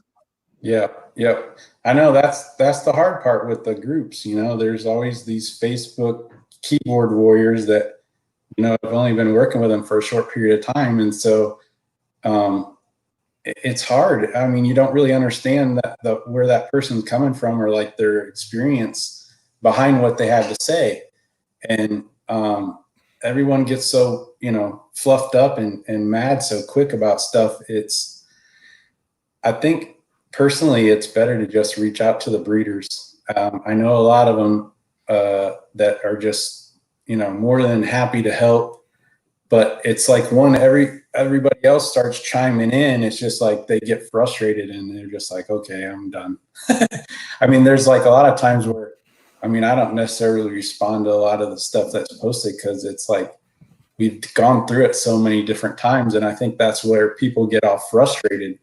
And that's why it was nice with the, you know, like a lot of the forums, people could just search for them, you know, so it's like a lot of stuff, when you search for them, it's already there. And so people don't get all frustrated. But yeah, I mean, it's hard, you know, at the end of the day, it's like, don't be a dick. Yeah, that's just like the problem with, you know, this instant gratification kind of thing on, like, you know, Facebook or whatnot. The really solid information that you want isn't always coming from these groups, you know, unless you have specific people within them responding. It's either reach out to the handful of people whose answer is really, you know, worth anything, or doing your own research, you know, or like don't listening to podcasts, or going to old posts on forums and whatnot. And, you know, I mean, unfortunately, sometimes the answer you need isn't, you know, it's not easy to obtain. It'll take a little bit of digging. I think with stuff like Facebook and whatnot, a lot of people are looking for that quick answer, you know, like shove panicure down its throat kind of answer, instead of the answer that they probably don't want to hear, but is, you know, the truth of the situation. Yeah. And I think that's the difference between, like, when you're talking to someone directly and in a group. A lot of times, I mean, and text message is kind of similar. A lot of times you just don't get the background on what the person's saying, you know, like, what, did he mean it this way, or did he mean it that way? And so I think people kind of react to that too. So it always makes it a little bit harder. And then, of course, everyone else starts chiming in, and then it's this huge thing that you're like, whoa, what happened? Right. Yeah, exactly. So yeah, groups like that have their ups and downs. You know, it's great to, like, you know, share experiences and whatnot if it's within a community that's not gonna, you know, bash and everything. Because I know, like, there's a lot of times when, you know, stuff happens all the time in a big collection, you know, but you don't want to, like, spread that out there just in case somebody has some vendetta and, you know, is just trying to spread crap about you. But, you know, everyone has their issues that if they didn't, you know, you're just not doing it long enough. Who's talking crap about me? Well, I always am, but I'm not right now. You know, you left at a bad time. Bro, it always means I'm gone. Yeah, okay, so we were talking about Facebook, you know, approach to Facebook groups, which I will say right now, man, the group that you do run, Ryan, it's definitely one of the best groups I've ever interacted with, visually, you know, as far as what's posted, because it's the sickest shit ever, man. What's the snake? What's the theme background right now for that page? I don't want to say it's a dark night, because I don't really know how that works, but I want to talk those type of emeralds, like those designer looking emeralds. How the fuck did they come about? There's not. Is it just a one-off? Is it just something that's like, hey, look, can you reproduce something like that? So let's first off, what you know, I'm going to pull that snake up real quick, but go ahead and tell me a little bit about that, you know? Yeah, I think that one's over in Europe. I think that's the black pearl line. Yeah, I think that's what they've been calling the black pearl line. It's unreal. I'm not really. There's been a few discussions about it, and it's actually, I think it just was an anomaly that came in from 2 wild caughts, you know, so it's like we still don't know if that's the cliff notes of it. You know, there's been people that have just, you know, like, I don't know, ask KUSH. They got a black northern over there. Unfortunately. I'm sorry to hear that, buddy. Yeah. I thought Forrest had talked about there being like a locality of naturally occurring kind of more melanistic northerns. Have you heard of those? No, I haven't really dug into that stuff much. I know Volk's been working with the black line stuff for a long time, and the babies, it was always hard to really know if they had that same gene in it, or like you said, if it is just a totally separate like subspecies or whatever. And unfortunately, there's not really anyone that's just, I mean, I think that black pearl line, they have had some that have come out, you know, with a lot of the black on them, but he's still working that out. I mean, there's also some calico over in Europe as well that they've been working with. And then I know Barrera, I mean, if you've seen that crazy animal that he has, that wild caught emerald, yellow on the sides. I mean, there's just so much, all these other variations that we haven't really dug into yet or understand. So problem with emeralds is, like, you know, you can only breed them every other year. You know, sometimes, I mean, like Merino, he's got so many stinking emeralds that he doesn't even need to worry about it. He just does it like every 2 years. But so it's, I mean, I don't know if I can live long enough to produce some of the stuff I actually want to. You know, it's just a different game, and that's why it's super important to start out the right way. So as far as like these different variations go, like what would you like to see in the future? You know, like different, you know, taking like those darker ones with like Willie line, or mixing anaconda phase in there, like, you know, almost like designer green trees. You think there's like designer emeralds going forward potentially? Yeah, but so they all, like, for instance, Merino, a lot of his darker basins, they'll produce, you know, darker babies as well. And I mean, emeralds in general do get darker with age. And I think that's a lot of the problems with figuring out where these black animals, what they are, is because some of them, they start changing at like 2-3 years old, you know, to this black animal. And I think that was the same thing with y'all's animal that you had, Kush, where it's like it didn't start out that way, so no one really knows what it is. And then it is like, well, emeralds get darker anyways. They pick up a lot of black the older they get. Yeah. So is that it, or is it is it this new morph or whatever you want to call it that we don't really know about yet? There's no one. I mean, I think Rico and Tony, back before he lost his big collection, was working on that kind of stuff. But unfortunately, it's like, it sucks because there's been so many really awesome collections that for whatever reason, something happened and now we're back at ground zero again. I have to build them up. It's freaking heartbreaking, I mean, I can't imagine. I've had to put animals down for problems when I was first working with a lot of the wild caught stuff, and it sucks. But I mean, it's the name of the game. It comes with it. It is kind of like something where if it happens, you can't really you can't beat yourself up over it because the shit happens. Like, it's not nothing you can really do about it. You just got to expect it. It's kind of like, what's that thing they say is like, you shouldn't buy something that you can't afford to lose. Like, where they say like, don't buy expensive sunglasses if you can't afford to lose expensive sunglasses. You can't rebuy that item again. You know what I mean? Like, yeah, right. It's kind of like, that's almost the same shit. Don't buy an emerald if you're not ready to lose it, or if you're not ready. Yeah, I mean, at the end of the day, I mean, sooner or later you're going to lose them anyways. But am I right, Steven? Am I right? Steven? Yeah. Okay. Yeah. Making sure you're here. Now, I was talking about going down that avenue. You shouldn't. With the chance in that emerald or limping that one through and infecting the rest of them. It's happened way too many times. Time to make a change. Yeah, exactly. Fucking at the end of the day, I mean, emeralds, chondros, not for the faint at heart. That's for damn sure. Yeah. Yep. And I mean, their metabolism's so slow that super slow. I think a lot of people are used to these animals that need food all the time, food. And it's like they can go for, oh my gosh, I've had like animals that went off food during breeding for, the females, mine always do, 150 days, no food, and then before that, half the time they go off a month before that even, and they barely lose any condition. So it's like their metabolism is so slow. And I think that's one thing we got to remember when we're feeding and everything, not to overfeed them.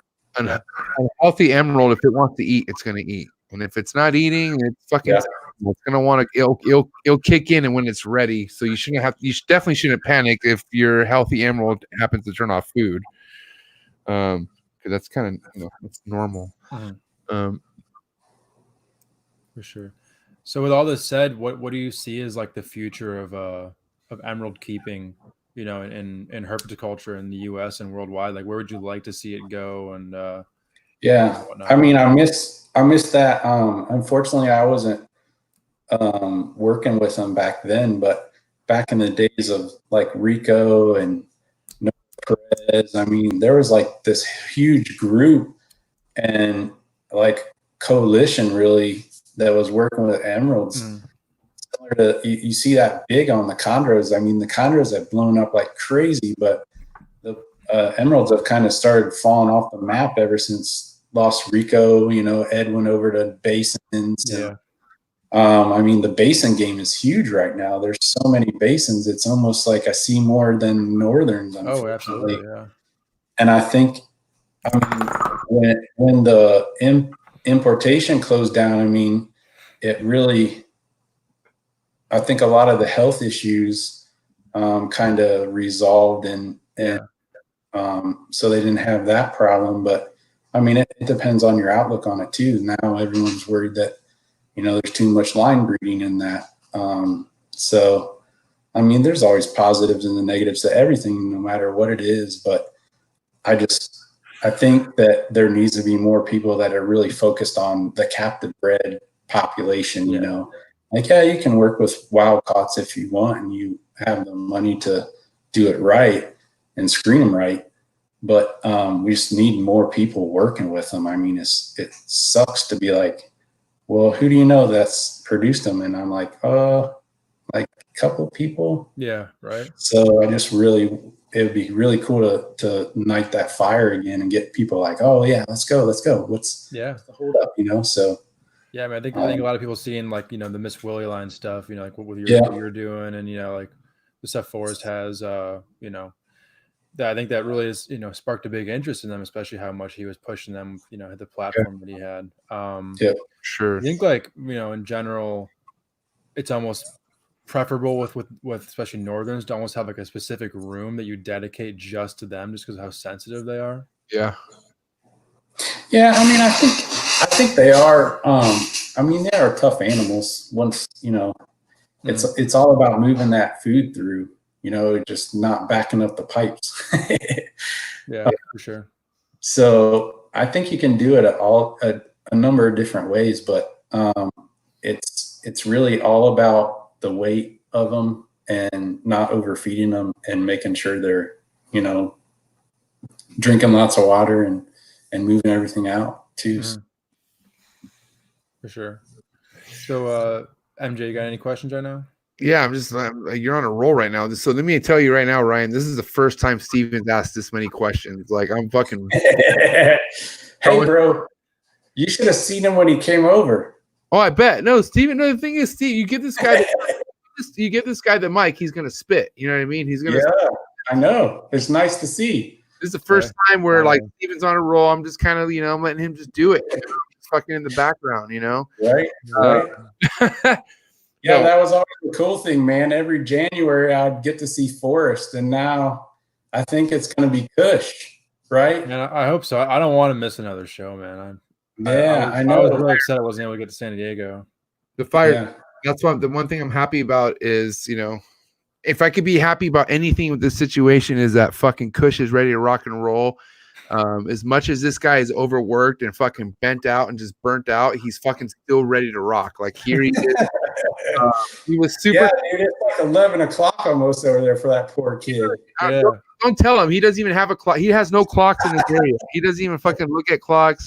On his iPhone, he has tape where he can't even look at the fucking time. So the guy's an animal, dude. Who knows? Yeah, everyone in the chat's talking like, I'm all geeked out on edibles over here. It's like, no, this is called sleep deprivation. I got two Starbucks coffees over here. That's just, I'm trying over here. Yep.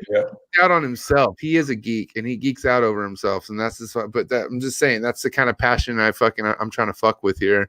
But then, like I said, we also know how important this fucking having Ryan on is, because look, at the end of the day, I love emeralds. Only reason why I found out what Miss Willie line was is because I follow Forrest. Forrest led me to you, Ryan, and then obviously led to fucking everything else as far as the emerald world goes. But at the end of the day, Forrest, he had his people he looked up to. He had his people that he admired. And if you, like I said, if you followed Forrest, you fucking always heard about Miss Willie line, and a lot of this inspiration and fucking motivation came from this man right here, Ryan. So that's why this interview is so important, because, fuck, Steven, how much did Forrest talk about it? I mean, it was like a broken record. Oh yeah. I mean, all the time, there was only a handful of people that like, when Forrest like listened to them, it's like, it was the gospel. Like you're not gonna, dispute it. And Ryan, you were definitely one of those guys. Like when Northern's like, if you don't listen to Ryan, you're just an idiot. Yeah. You're, that was kind of his bottom line. About that. I felt stupid. Have you talked to me before? Are you sure you're talking to the right guy? Yeah. Like, it was just, God, it was just funny. But like, that's why, I felt kind of like this was like a fitting episode, for the return to the show topic that he was so passionate about. It's the best guest. Yeah, man. Yeah, sure. For sure. All right. So lagging this time or what? Right. Huh? Are we lagging over here, or what's going on? Are we back? No, we're good. I'm taking a moment, bro. You're killing me, Take a deep breath, KUSH. It's okay. You're fucking taking those cans of Starbucks to your goddamn dome. like it's a fucking, like it's a damn German beer fest or some shit. Just chill out. All right. No. Oh, man. Good. All right. No, Okay. no, I appreciate that. No, for real. That's all facts. This is why I couldn't find a better guest to bring things back into motion because Forrest, if it's one thing I got Forrest excited about were the people I brought to his attention on who I wanted to bring on, and it was fucking like yes, and then but like I'll stop saying this after this, but this was the one, bro. This is the one that this is the one where he's like, fuck yeah, like fucking Ryan sitting here. MJ hasn't pissed him off. He hasn't taken. So he's what, Steven? What? I'm not talking about. Listen, we all learn with things, man. No, but Ryan, you give us the time of day, and this is awesome. We're not done with you yet because we still want to talk about fucking what you have raising, right? So you want to mention that you have 2 pairings going on this year, right? But what is the future for your shit, bro? Is Ryan looking to take Reptile Wilds to where anybody could purchase one of your animals versus a waiting list? Like, are we trying to get to that point at some time, or what's going on? Yeah, I mean, so here's the deal, like I have a problem. I'm a hoarder. I said it. I love gold. You can watch this video later. I literally said it out loud.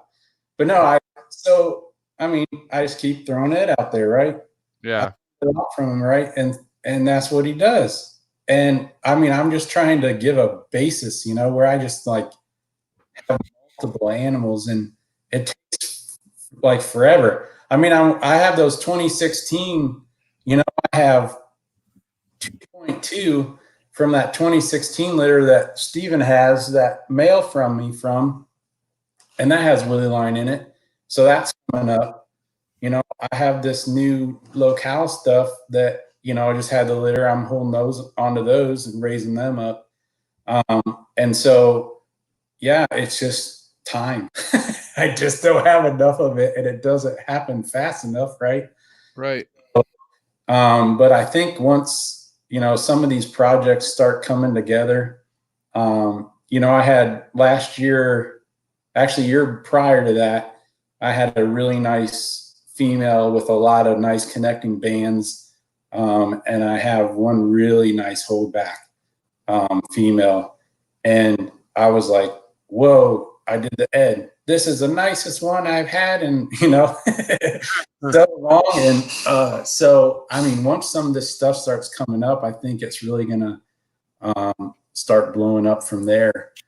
So I'm just kind of working on getting raising up the kids and then starting working with those guys and crossing some of the pairings together. So.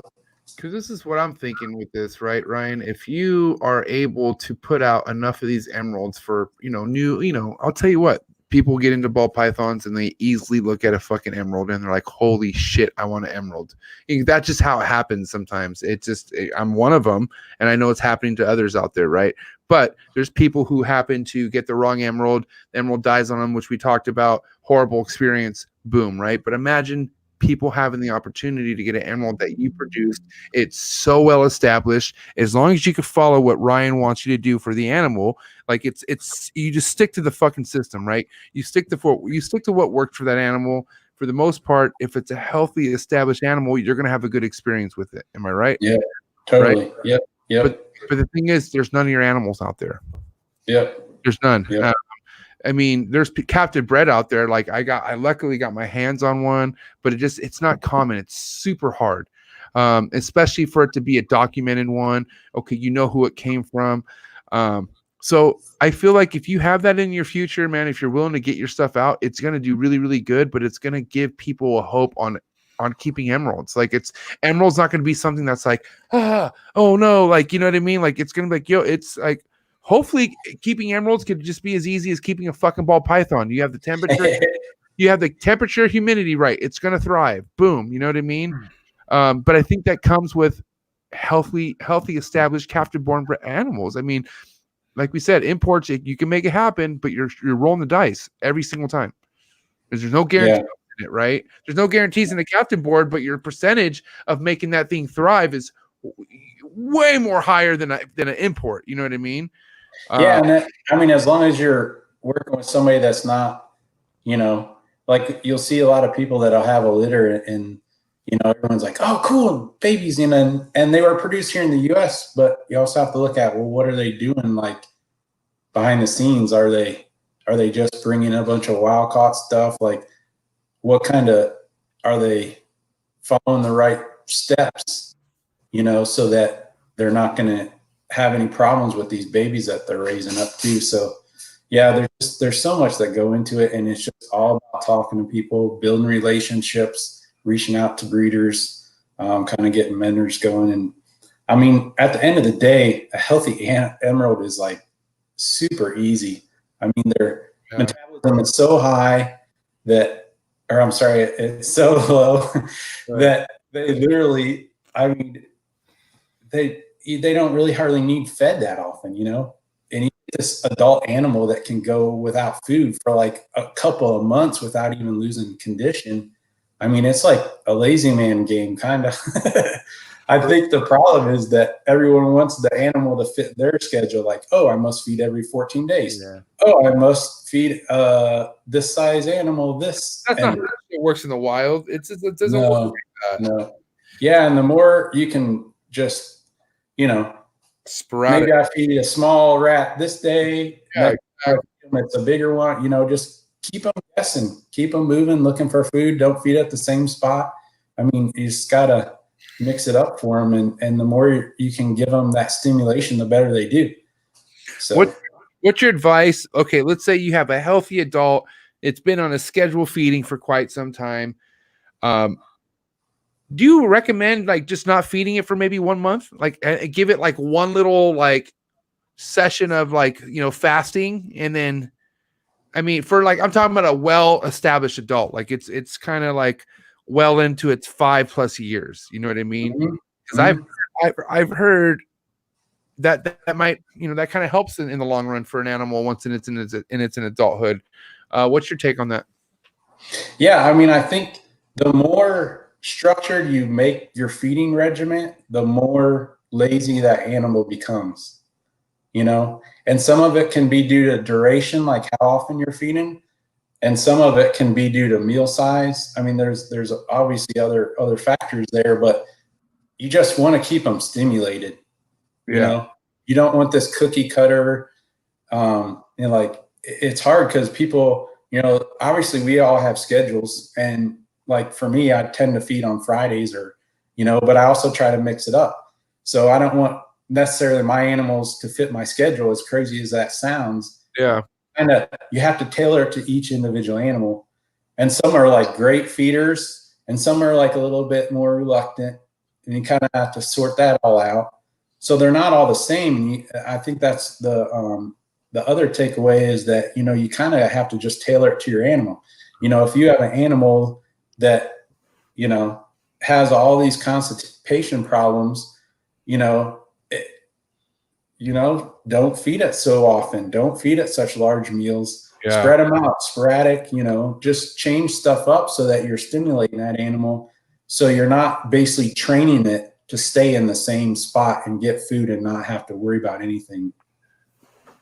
Americans love fattening up what they have.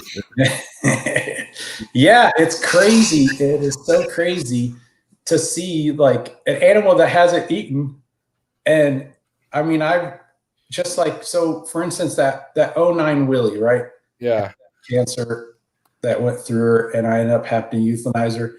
So we do necropsy, and she hadn't been eaten in like a long time, lost a lot of weight. I couldn't believe how many fat bodies were still on her. They were still there. She looked thin for sure, but it's like, it's really crazy how much they hold on to their reserves. I mean, it's just part of their nature, right? They don't typically eat during time they're gestating, plus the 30 days or so before a lot of times. And so, I mean, they're made to be like that. So I think that's just something we always need to keep in consideration. Yeah. Have you ever used ultrasounds with your emeralds? No, I haven't. I know you guys were ultrasounding, and I know what Rico used to as well. Man, I've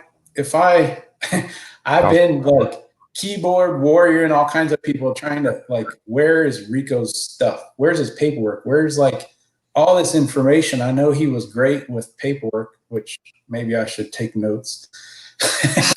But it's like all this stuff, you know, it's like certainly there's someone working with him. Like, how did we just lose all that information? So yeah. Yeah, it always kind of interests me, you know, do these animals develop on like a seasonal, you know, regimen, or you know, are they just randomly throughout the year? You know, with some of these rare species, or are we seeing lower production numbers in captivity because we're just doing it wrong? You know, animals that it's winter, you know, they're starting to develop follicles or whatever, where really it's, you know, they're captive animals now and they've gotten on their cycle. To where if you're tracking that follicular development, you know, take that production rate from here and jump it up. For sure. Yeah, I think it certainly can't hurt. I mean, the more you can learn from them, the better, and the more we can share with each other. And like, well, I noticed this or I've noticed that. So yeah, I mean, definitely we all need to work more together on what all works and doesn't work. So. Hey, talking about coming together, Ryan, have you ever been a part of the Southeast Carpet Fest at all, or like the Nidovirus type foundations and stuff like that? No, I haven't. I know it's really blown up big, and I need to just go. You know, I need to just suck it up and go. Is it because you don't like Ian Bessel? Oh man, you're killing me, Small. What a setup! What a setup! Heck no, man. I love Ian. What are you talking about? There we go. All right. I thought, I thought so. Hey, the dude's a good cat, man. Why you gotta pigeonhole me and try to act like he ain't? Who does not love Ian Bessel, man? I'm telling you. Oh man, so pumped up behind the Nidovirus, wanting to get that fucking fixed and going. Would you ever be down to attend something like that? Oh yeah, for sure, man. Because that's huge. That's huge as far as, you know, being, you know, with emeralds and stuff like that. Yeah. I just feel like because what, KUSH, you went last year with Forrest? Yeah. Right. Yeah, this last one in February. And then I know, did you guys talk to Socrates? Yeah, Socrates. Yeah. Cool dude down there. Big emerald guy. Yeah. Yeah, he's a really cool guy. Mm-hmm. Yeah, we're talking about ultrasounding too. Yep. Yeah, he has mostly basins, but yeah, I know it's like most of our emerald guys need to get out and, you know, rub shoulders with, you know, like this guy to my right. I mean, what is going on with him?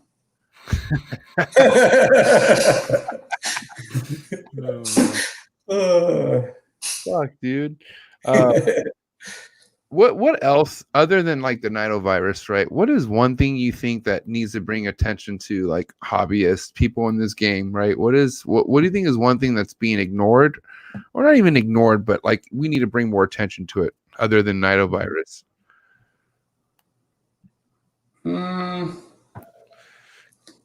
Because it could be a better world, right? I mean, what do you think? It's like a kind of the philosophy behind keeping in general. Yeah, for sure. Yeah, you know, we've been talking a lot about veterinary stuff on this episode. Obviously, Forrest was very passionate about with emerald keeping. It's a perfect example. You know, without implementing this kind of stuff, you can't even get off the ground. With something like Nidovirus in particular, you know, it's almost like what's happening right now with people. You know, it's this human Nido.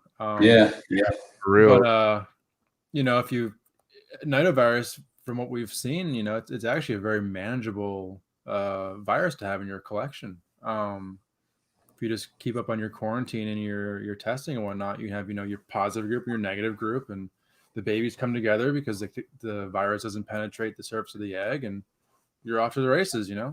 Yeah, sure. Yeah. And I mean, that's a perfect example. It's really awesome to see community, you know, the chondro community come together like that on something disease oriented, you know.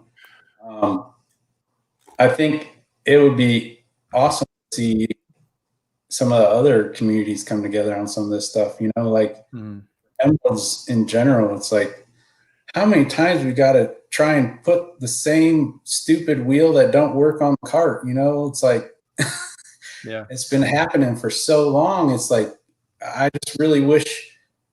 I think a lot of the emerald keepers are real introverted just because of a lot of the problems that emeralds tend to have.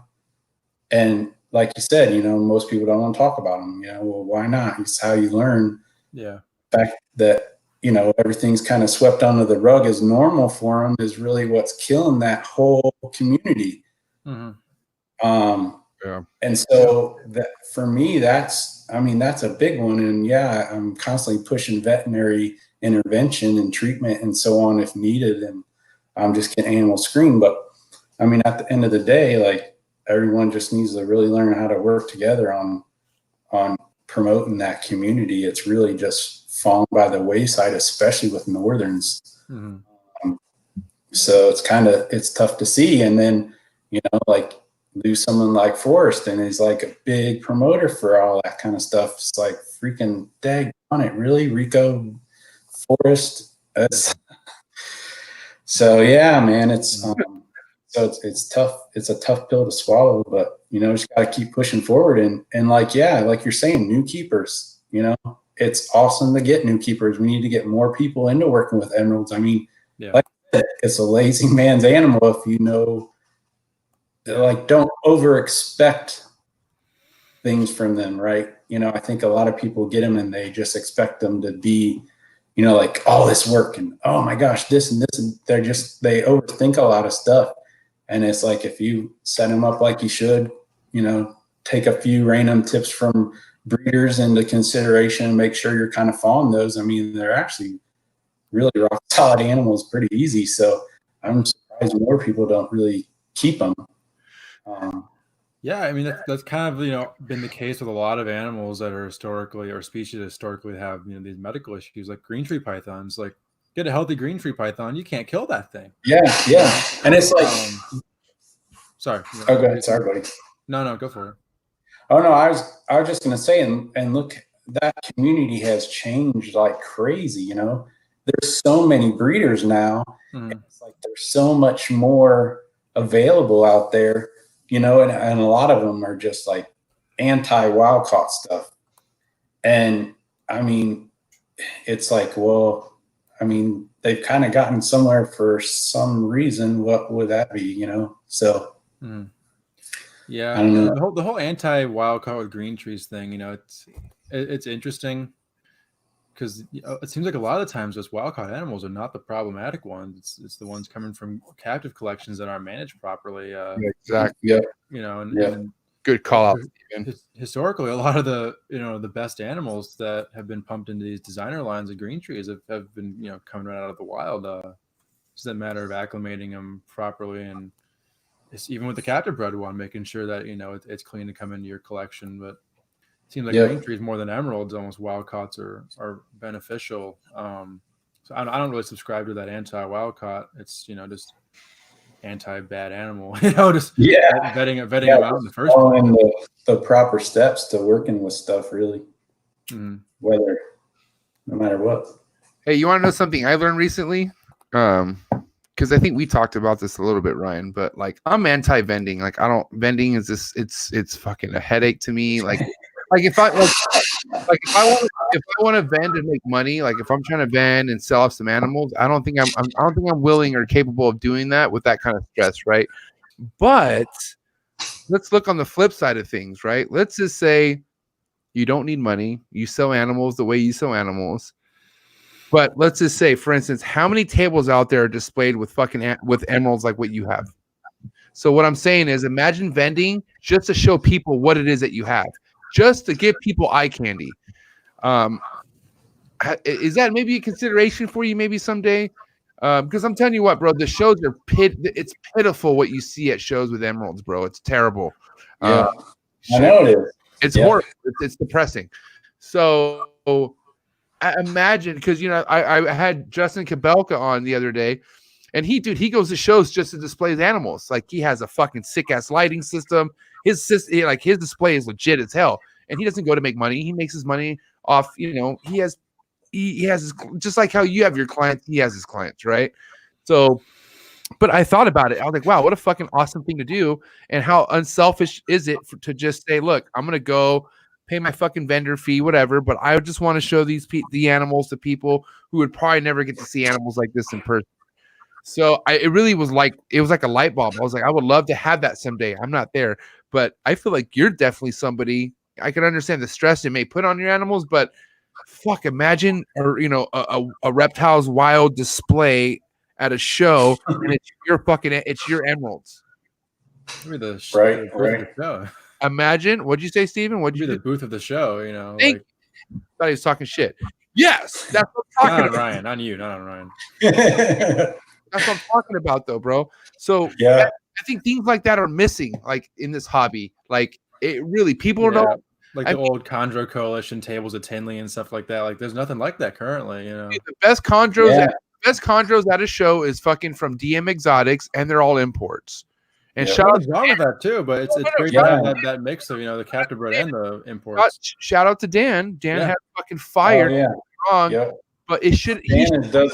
He should not have the bombest chondros at a fucking show. It should not be him, because he has millions of everything that he's bomb at. But there should be somebody who's designated at fucking chondros, designated at emeralds. Like, we don't have those kind of displays where people could go and enjoy. And I feel like that's just a huge missing piece to these shows, personally, other than ball pythons, fucking geckos, bugs, fucking plants, whatever the hell that's going on. Does that make sense? Yeah. I mean, I think the problem there is that, you know, they just don't really sell. As crazy as that sounds, there's like a more of a following on like a lot of the social media platforms and groups than there is in a lot of the shows. And yeah, maybe it is a lot has to do with people don't see them, so they don't really know about them. But I think a lot of this, it's just oversaturated with all this other stuff going on. You know, I hate to say, like, you know, limit the shows, but I mean, if you have people vending the same stuff, it gets like really boring, you know, especially to us that really aren't into it. And it'd be nice to just, I mean, I miss the days of going and it's like all this variety. It's so awesome, but it's such a morph driven market now. It's totally flip flop to what it's more focused on the morph than it is the captive husbandry side of it. And like learning animals, getting a new animal in, kind of learning the challenges of that animal and what it needs and going from there.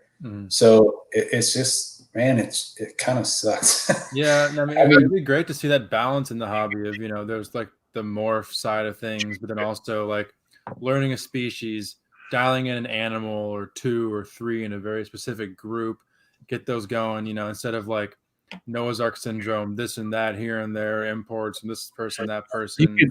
You could literally be what color, you know how there was television, black and white. You could bring the color to television, bro. Like, that's how important bro, look at man. Obviously, I know I got a good guy for marketing if I ever need it. Who, me? 100%.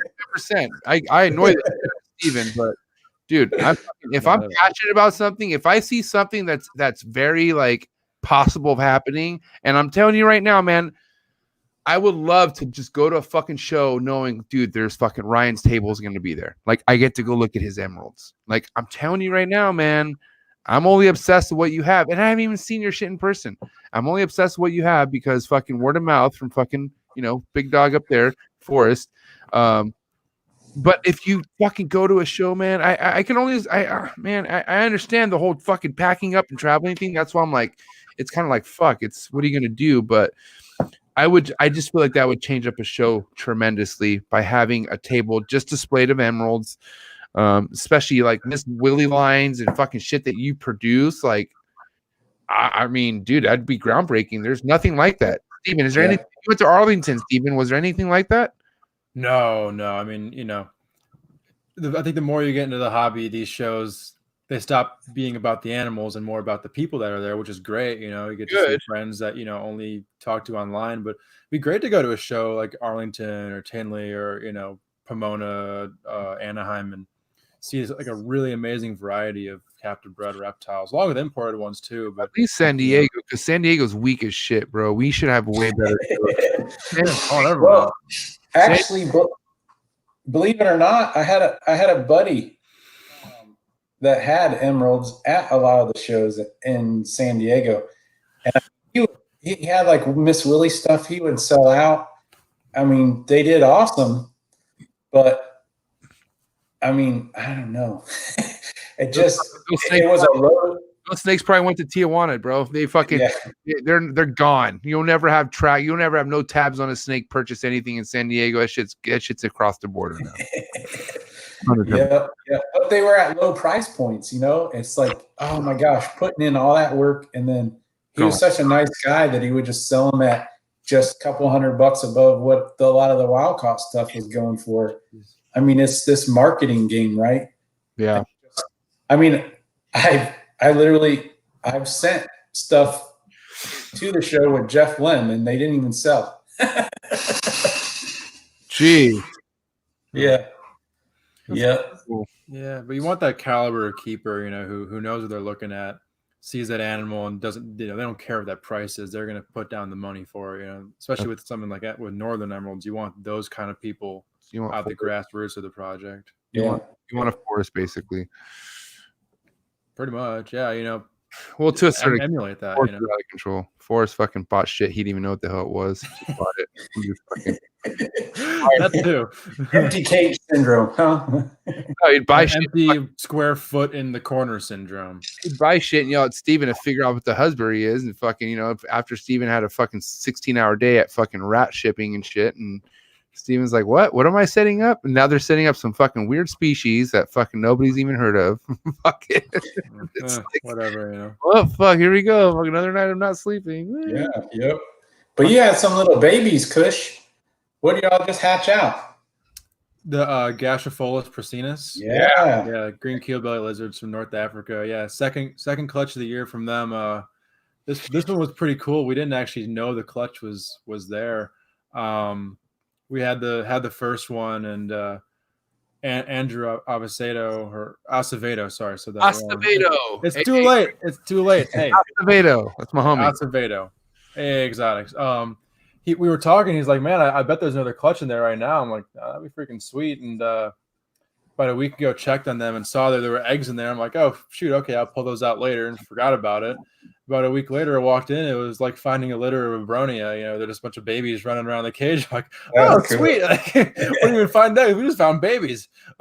So, yeah, I got 4 of those so far. So 8 in the first clutch and found 4 so far. I know there are more eggs. That's such awesome. Cool lizards. They're like mini tree monitors. Yeah. Super inquisitive, especially from babies, and definitely nowhere near as timid as tree monitors. Sure. Yeah, Are you looking to breed tree monitors? Like, let's say you win the bid and shit like that. Are you looking to get into that game, or is it just for keeping purposes? Right? I have tree monitors right now. You don't floss them much, though. Huh? No, I don't. I know. I'm like stuck on these emeralds. But why not show the goods, bro? Show what else? Dude, so other stuff I'm working with, I've produced a lot of pancakes lately. I've got like 4 pancake tortoise babies, right? Yeah, I see. I've been had those pancakes for forever. Finally just started figuring out how to actually produce with them. You know, I've gotten eggs, but they never really go anywhere. But yeah, they've been doing well. Star tortoises, I have Indian stars, pair of those guys. And then obviously the chondros and the emeralds. But then the Fantasticus, I got the satanic leaf-tailed geckos as well. And I actually just paired those guys up last night, and they were copulating right away. So like, right on. So you're a big fan of crypto animals across the board, then, huh? Yeah.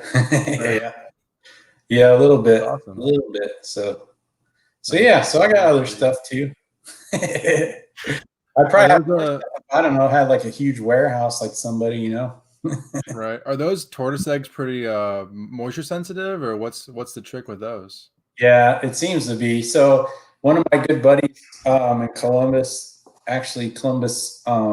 Ohio, I learned to know him when I lived there, and he's just popping them out left and right. Ron Hatcher. So he's like big into turtles and tortoises, and I learned a lot from him. He actually uses vermiculite he uses the it's like floss for like pools and stuff. He'll put that in between because they need the humidity, but you don't want them directly on the vermiculite, or at least that's what I've learned through him. So I've actually what I've started doing is I'm using Hatchright with that what's that egg? You know, that plastic egg crate? Yeah. The electric, the diffuser or whatever. Yeah, the light diffuser. Yeah, yep. Diffuser. So I use that for chondro eggs as well, and I'll just suspend those over water with that little, like awful stuff, the egg crate, right? So I actually started using Hatchright with a layer of that egg crate, and then put the eggs on that. So it's the same kind of idea where you're separating it. It's not actually in the vermiculite. But I've had some where I just went right into the incubator, and I mean, it took like a year to hatch. And then like what Ron does is he'll cool them for a little bit, just let them sit at room temperature for a week or two. And then once they kind of start showing some development, then he'll put them in, and it usually cuts that time in half. So, but yeah, they're cool little guys. They got a lot of personality. Mm-hmm. Are there any other species that you could see yourself kind of dabbling in a little bit on the side? Yeah, let's see. What else have I wanted to kind of get into for a while now? Maybe more chondros? And more chondros, yeah. I feel like you'd be fucking G at that shit. All that blue line stuff is so cool. So cool. Yeah, I have I actually picked up a youngster from Dennis Botha. I think that's how you say his first name. If not, I'm so sorry, dude. But it has, I believe, Jaya, Larry, and I'm trying to think of what the other one, maybe Sarong, something along those lines. But it has, so I'm kind of excited to see what that one does. Try and get maybe, I mean, if, I've seen so much crazy stuff. Everest, all these different chondros that are just like, whoa. But I kind of need to figure out what I want to do because I'm starting to kind of get to capacity. So I kind of need to like refocus and maybe stop hoarding so much and go from there. But yeah, nothing really on the radar right now, I guess. Not thinking about it. The blue trees were something that I missed forever. And, ever since I got rid of them, I mean, I've kind of always missed them. And then, of course, go figure, Forrest gets into them. And then I'm like, oh, yeah, I mean, thanks for posting all those pictures, by the way, buddy. So I ended up jumping back into them again. And, yeah, I mean, I would love producing those guys as well. Have you been bit by one of those tree monitors yet? Like, have you had? Oh yeah, I not by these guys, but I have before. I heard they're not as bad as you think. Yeah. Well, Forrest used to talk about those being one of the worst bites. Am I right, Steven? Yeah, he would always say that, and judging by like some of the other stuff we have here, I'm like, man, that almost seems like a fun bite. But I've taken a couple tree monitor bites. I haven't gotten nailed really bad, but like when I have been bitten, like, man, that could have been a lot worse. Like it's for like the tricolor, right? Like that's something where you're like even with a tree monitor, and if they really nailed you and held on, that would suck. But when you have like those Cayman and Croc monitors, tricolor stuff in the same room, you're like, oh come on, that's child's play. A tree monitor, yeah. But, ligaments. Yep. That's fucking. But yeah, I've kind of been missing some of the lizards. I mean, the Fantasticus were kind of like the jump back into them kind of a little bit since the chameleons, and I mean, I always miss the chameleons. They're so cool, but there's so much time. I mean, I remember days when I was just blowing through crickets, like couple thousand a month. It's like maybe we need to change up something. It's ridiculous. Like they're the worst. Yeah. Have you ever fucked around with the Jamaican boas? Have you seen those? Like, I think Keith McPeak has them. Yeah, those are really cool. fucking sick, bro. I wonder what those are like as far as, I mean, do you have any research on those or have you looked Like into the those? zinnias. I mean, there's so many different tree boas that are like, oh.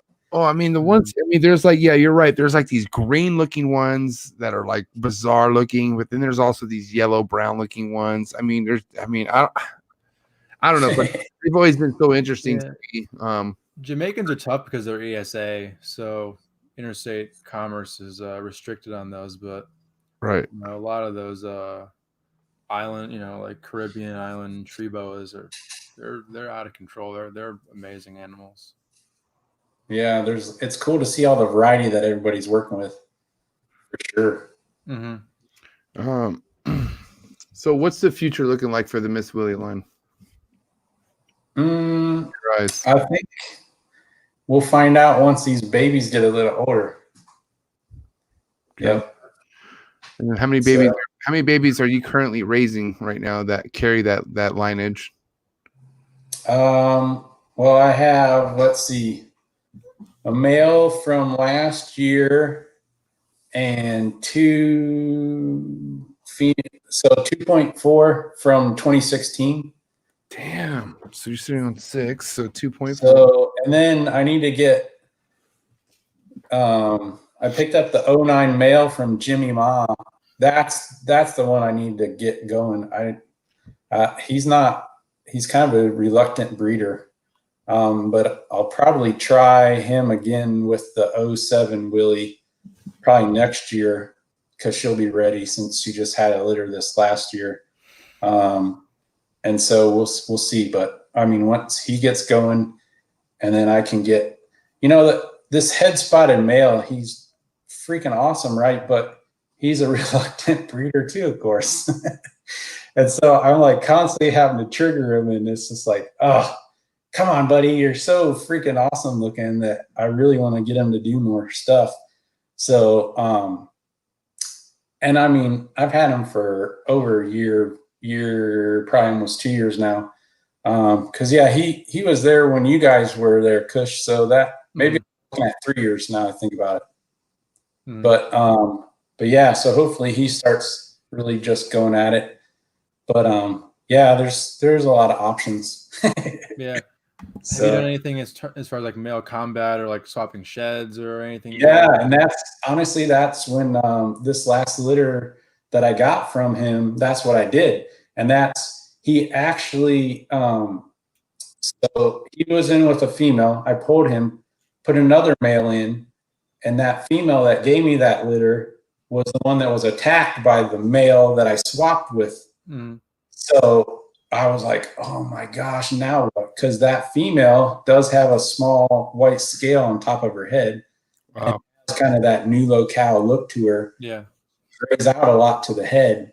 So that's why kind of some of the babies kind of follow moms a little bit more than dads. But and then once I put him back in, that's exactly what it did. You know, it triggered him to copulate and stuff. So that's just what I've been trying to do. But of course, you always have, now I know to watch this other male because he is like not about any other males being in the area and take it out on a female. So do you think that was just like an instance specific with that male or across the board with emeralds? Are they kind of a little more? Well, so I reached out to Ed and he said, no, some of them are just like that, man. You just, now at least you know to watch that male from now on.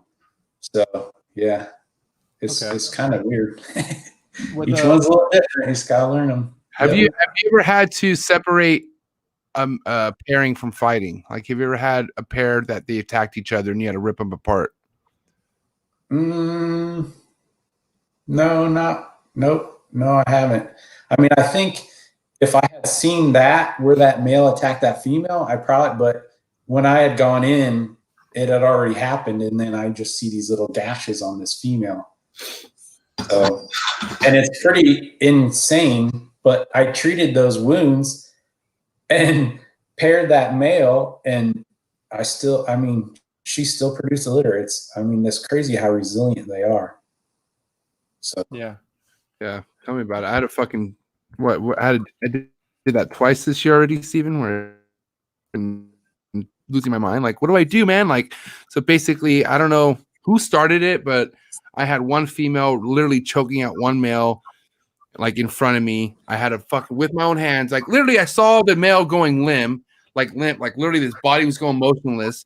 And I was like, oh fuck that. So I went in there with my hands and like prowled them away from each other. Teeth are fucking flying out. I'm like, this is so bad. I was like, this thing's already dead. It's already dead. But sure enough, as soon as it got its head out, its fucking gums were all like inside, like turned inside out. Like it was bad, but dude, they're resilient. Oh, yeah. Fucking the next day I come back, I check on the male, his gums are back to normal. He ate, and I was like, you son of a bitch, you're probably the reason why you almost died. You fucking probably attacked her, and she probably responded. I mean, it turned out that he was a she. So I had two females. Yeah. That happens. Yeah. It was fucking, dude, that was a nightmare, bro. I didn't know what to do. I remember I was screaming at them like they're two kids fighting each other, like, you know, like stop pulling your sister's hair, you know, and it fucking or something like that, but they weren't listening. And then fucking, you know, I had to just rip them apart with my own hands. It was like the decision that it was like I couldn't think too much on it. It was fucking quick, like I had to. Oh yeah, for sure. Yep.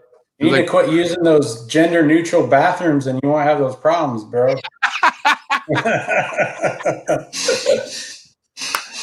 Oh shit. Oh my god, that's too funny. Do you have anything, Steven, for Ryan? You know, as far as, you know, emerald keeping wise, things that, you know, newbies should, you know, be aware of, or I don't know. I mean, another question I did have was, you know, what your kind of protocol is with gravid females. So once they ovulate, what are you doing for that female until she has her litter? Sure. So I've done it a few different ways, and now I don't really. Before I had a 24/7 hotspot. Once they actually went through the ovulation and had their post ovulation shed, then I was giving them like a 24/7 hotspot at about 84 and letting them pick. Okay. I kind of had some problems with that litter when I did that. I talked to a few keepers. Some of them thought maybe it was too hot. I don't know if she wasn't moving off enough. Like two of the babies, one had like a tail kink and the other one just had, I don't know if, I can't really tell, but his gum kind of hangs. So it's like a developmental type thing. Not like a huge deal for just those two animals. It could just been an anomaly. But I've since just gone to giving them their normal hot spot, you know, the females, and just not really changing anything. So I've kind of, like I said, I've done it a few different ways. When you give them heat and let them choose, it seems to shorten up the gestation period. Usually I was getting like around the 130s, 138s. And then when I haven't given the full 24/7 hotspot until they went to parturition, typically those are like around the 148s, 150s. So they're like 10 days, a little bit longer than that. So, but usually I'll see, you know, I'll pair them. Usually you'll see follicle development. And then once you see ovulation, there's usually about 30 days after that. And then it's like a post-ovulation shed they'll go through. And then that's when I usually start counting from there. Okay. So with breeding the emeralds, is there a point that seems to be more difficult than the rest? You know, like the lock, the ovulation, gestation, post-ovulation, like where do you see the most issues or complications in the process of breeding emeralds? Well, I think it kind of depends on the pairing. Each one's like a little bit different. Usually, you know, I don't usually tend to see problems in the copulations. You know, you'll see follicle development, but then it doesn't always go on to ovulation. I've kind of learned that, you know, once I start seeing follicle development, I'm starting to push food to them, you know, a little bit. Right. And I know Volk has mentioned this before. I don't remember if Ed has as well, but a lot of times the meal will trigger that ovulation. I don't know if that's just what I've heard. So I kind of really work around the food cycling and then just feeding them up, because really you're trying to get them ready for going through that period of time where they're not eating for, like I said, about, really it could be 60, 70 days. So yeah.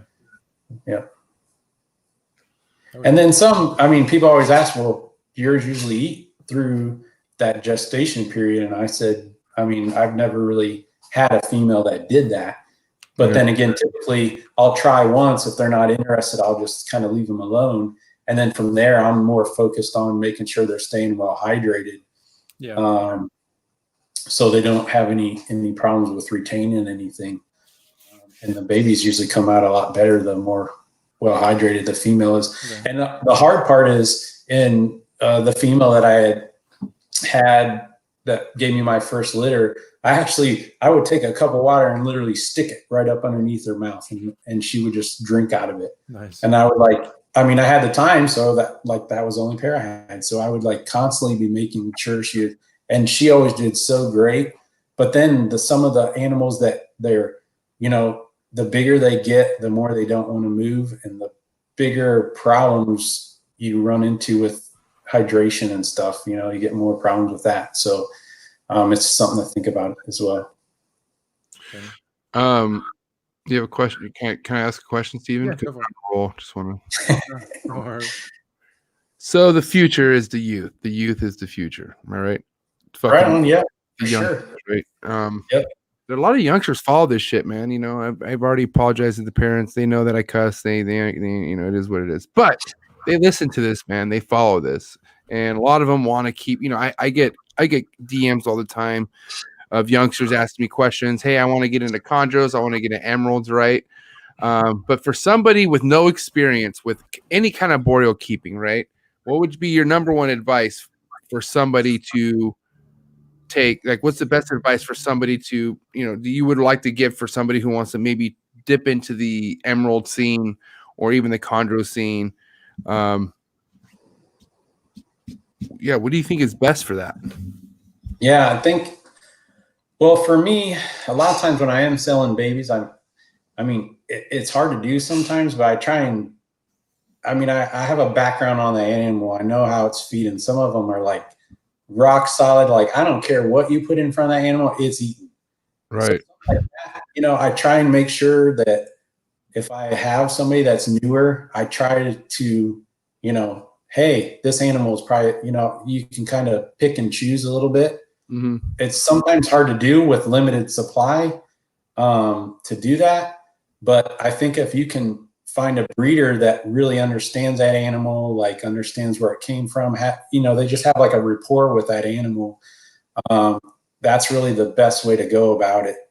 But, like we've said, the emeralds are few and far between, it seems like. So it's really kind of tough to get into that game.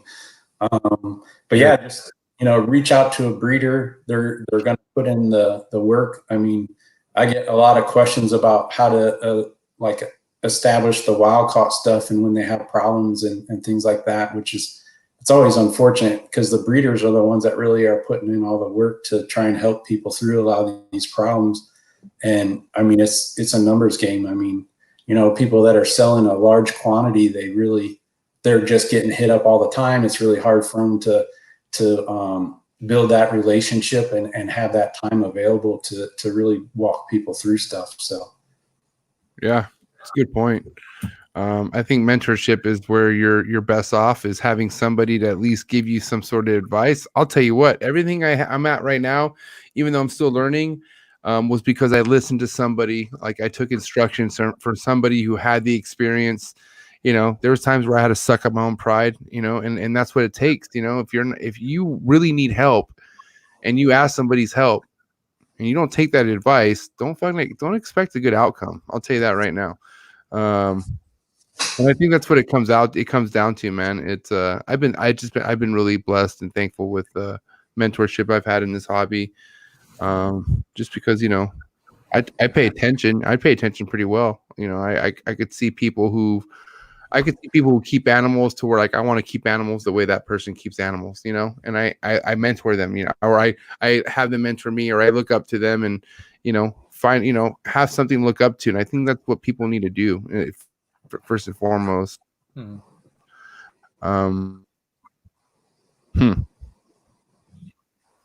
Steven, are you there, Steven? Oh, it cut off for a second. What'd you say?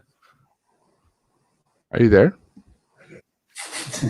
Hi, can How are you feeling? Steven, how are you feeling? Can How you am I hear feeling? anything? I can hear you now. Can you hear the words that are coming out of my mouth? All right, I think we're hitting our point at this time. Steven's fucking delusional. Yeah, his eyes just got real wide. Yeah, he's like, what the fuck? And I think Taco Bell just landed or some shit. His food probably just got there. Who knows? Yeah, Uber Eats, aren't you?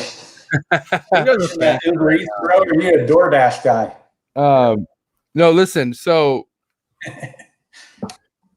I really hope someday we could actually go to a fucking show. Like I said, I'll bring this up one more time, but I hope someday, Ryan, you will consider maybe displaying your animals, especially if things get to a point, like if your production gets to a point where you're selling so much, man. Because I can't stress that enough, man. I would love to be able to go to a show and just admire a table full of fucking emeralds that were produced by you or things that you keep. And then you could even talk to people who are interested in getting into certain things. Cause I mean, obviously you got a shit ton of knowledge, man. You've been in this game thick enough to where, man, you're like, dude, I mean, I know why Forrest fucking loved you so much. Like you gave him enough reason to fucking peek out his geekness over emeralds. You know what I mean? You help support that in a lot of ways. You know what I mean? And then there's other people who would love that type of knowledge. I mean, I remember just over the weekend hanging out at BARCZYK's place. I talked to a few people who were like, hey, so you keep emeralds? And we were looking at the emerald displays. And by the way, man, fucking BARCZYK place is fucking legit. He keeps a few emeralds and, you know, he has the whole display zoo set up. And those things are just like, I mean, from what I can see, they're healthy as hell. They look amazing. And I think it's fucking awesome. I'm saying we need more of it. We need fucking more of it, bro. Yeah, we do. Hobby sure. Bit. Yeah. First and foremost, do you have any wrap-up questions for Ryan, Steven?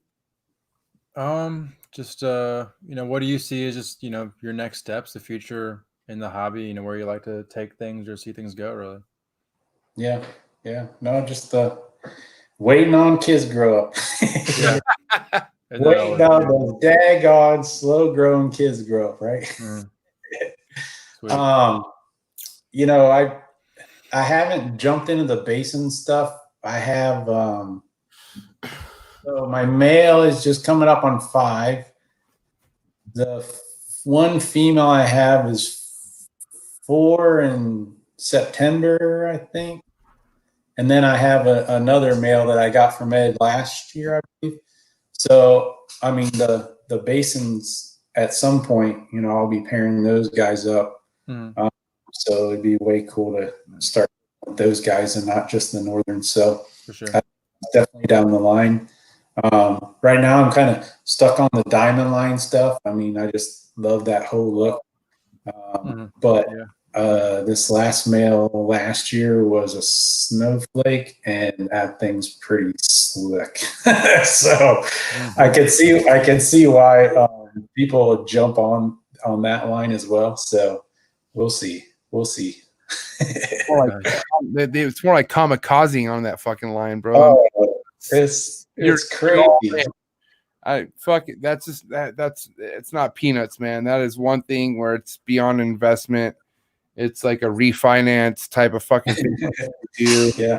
But it's like, man, I don't know. I respect it, man. I can only imagine, you know, I can only imagine what the hell Ed's doing over on his side of the fence with his animals. I mean, he gives us a taste with pictures, but talk about a dreamy fucking collection. Talk about, like, you know, which is, you know, the same thing. I mean, dude, honestly, Ryan, if you dip into the Basins, you're going to just carry that same legacy, if not better than what Ed's doing right now. You're limiting yourself and just fucking with what you want to fuck with. And you're like, dude, your Northerns are out of this world. It's first class Northerns. So just imagine, or let's everyone else imagine what it's going to be like when Ryan dips into the Basins. I don't know, man. I'm starting with some pretty good stocks, though. But have you ever looked at a Northern that Ed produced? Have I what? Have you ever seen a northern that Ed's Yeah, I have. It's pretty fucking nuts. It's crazy because most of his, and I think that's why a lot of people do the crosses because they don't like how it grays out to the head. And I mean, I totally understand where they're coming from. Right. Back when Ed used to produce them, I mean, I actually have one of the old males from Ed. I picked up from Marcial Mendez like last year. So he's kind of waiting to get tossed into the projects as well. But I mean, they clean up really nice to the head, just even pure northerns if you're, picking them based on certain phenotypes and little clues here and there. So yeah, I don't think you could go wrong either way, personally. Because I mean, fuck, the quality's there. Quality's everything, right? Quality speaks for itself, and everything fucking you and Ed has shown is just stupid quality, which is amazing because, like I said, it just needs to be out there more. It needs to be not so much of a secret. And I feel like the Emerald world, it's more of a like you got to know people, and then like you find groups and you're like, holy shit, you get overwhelmed, but then it brings you into a whole new like fantasy of snake keeping. And I have buddies of mine who are just getting into ball pythons and they want to get emeralds. And I'm like, dude, are you ready to let go of ball pythons already? Because that's what's gonna happen. Yeah, I know. You're about to fuck everything, or at least do everything just so you can support the emerald addiction. Yeah. That's the name of the game. So I'm just saying it. Let's support those addicts and somehow get your ass in a show somehow. Man. That'd be sick. Yeah, right. Well, the funny thing is, like, I have most of these animals posted at some point or another on that page of mine. So, it's funny how much people don't really go to your page and look at your photos. They just look at what's currently going on and then move to the next one. It's such a fast-paced world nowadays. Mm-hmm. Yeah, but yeah, I mean, people just don't spend the amount of time. There's just so much content out there. There is. Yep. But I mean, there's still that content that is fucking content that stands out. You know what I mean? And like I said, there's a lot of booths at these shows, and a lot of them have heat. There's a lot of fucking cool booths with cool animals, but you would kind of be that one booth that's like the only booth. The only thing that's going on right now in this show is like what you would have going on. So that's why I'm all fired up about that. And I hopefully that dream will become a reality, which I'm sure it will be, because you're in good motion right now, man. I think things are going for you, Ryan, and we're stoked. We're super stoked for you. Yeah, appreciate that, man. Yeah, it'd be cool to get. I mean, I think when a lot of the coalitions and stuff are going on, they had like a lot of the breeders will come out and display stuff, and like Tinley, Daytona, all these bigger shows where a lot of these breeders went, and then so it enticed the other breeders that are into that stuff to go. I mean, right now there's not really a lot of northerns, emeralds, and chondros at these shows, so therefore people that are into that stuff don't really go to the shows anymore. So this community kind of effort type thing. So yep. Yeah. Well, shit, man. Do you have anything else from KUSH? Because that's everything on my end. And I don't want to take up too much of Ryan's Friday night. So no, I think we hit on some really awesome stuff tonight. Got a lot of really important information out there for sure. Dude, fucking Ryan. I just want to say again, I know we've been giving you a lot of reach arounds this whole session, but dude, honestly, like I could look at the end of the day, man, there's a reason behind everything, and there's a big reason why you were numero uno on Forrest's Respecto list. Like he made sure that my fucking aggro ass didn't step over the line with you. And even when I did, I fucking came correct and told you I'm sorry. And that only really happened because of the way Forrest fucking laid shit out, when it came to you, bro. And I could see why. I could really see why. So I appreciate you giving us the time of day, you coming on here, telling us what you know. This won't be the only time, I'll tell you that right now, because what we're planning on doing is either having Nacho Libre background. You gotta do stuff back here. Oh, this is boring. Yeah, or Miss Willie line or something. We'll have something in the background in the next episode. But we're gonna have you back on again, man. You've been awesome, man, and you have a lot of people rooting for for you. And have a wonderful night, man. Did you have anything you want to say to anybody out there? I mean, anyone who's fucking watching this, all the future Emerald keepers, the current Emerald keepers, you know, people who are watching this, man. You got anything you want to say to them? Yeah, I mean, I think the biggest thing is, you know, everyone's gonna do stuff different. It's really hard. You know, we kind of get in these little pissing matches in a lot of the groups and stuff, and I think we all need to remember, like, where did we start? You know, we all started somewhere.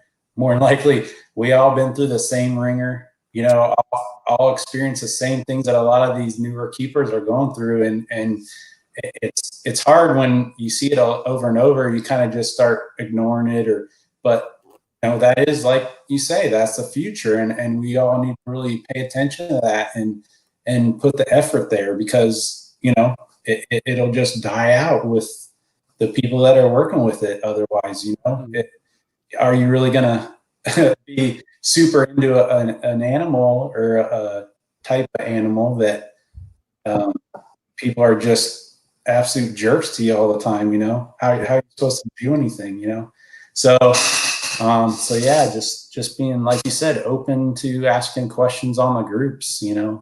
Yeah. Hell yeah. All right, Ryan. Appreciate you so much, man. We're gonna, once shit just finally calms down, we'll meet up in Mission Valley. We'll have that drink. Oh yeah, bro, for sure. Yep. You just let me know when. Yeah, and we'll figure out the fucking we'll figure out who knows the more who knows more Nacho Libre lines, me or you. I don't know. Well, I mean, I think, don't I have something coming soon? What do you have? Apparel or what? What is that? No, not this shirt. It looks kind of like this. It has like something on the front. Yeah, follow your zoo dreams, Ryan. Yep. Ryan definitely copped the Follow Your Zoo Dreams t-shirt, which we are releasing 100, but Ryan fucking copped the first 100. So shout out to Ryan. You supported a Cold Blooded Cafe, Desiree and Lars. And you know, I'm sure right now, man, I don't want to get all fucking sulking and shit, but Forrest is grinning. You know his grin. You know his fucking, you know what I mean? Oh, dude, he's freaking grinning ear to ear, right? He's grinning ear to fucking ear, and he's like, hell yeah, MJ, you didn't piss him off. And I'm like, told you. I talked to MJ tonight, and then you also tossed out Bessel, right? Yeah, Ian. Exactly. Yeah. The big Ian, we threw out that name too. He's just put a bed good. Yep. Like, woohoo! Ryan likes me. Ryan likes me. All right, Ryan. So, we'll be in touch, man. You have a great night, dude. Right on, brother. All right, have a good night. Thank you. Guys. All right. See you. Woo! What up, Kush? That was an awesome show, man. How do you feel to be back? It feels good, man. You know, it was weird to take a break, but it was hard to do much of anything. But glad we got, you know, back on it. Got a great guest, and hopefully built some good momentum, move this stuff forward. I think so too.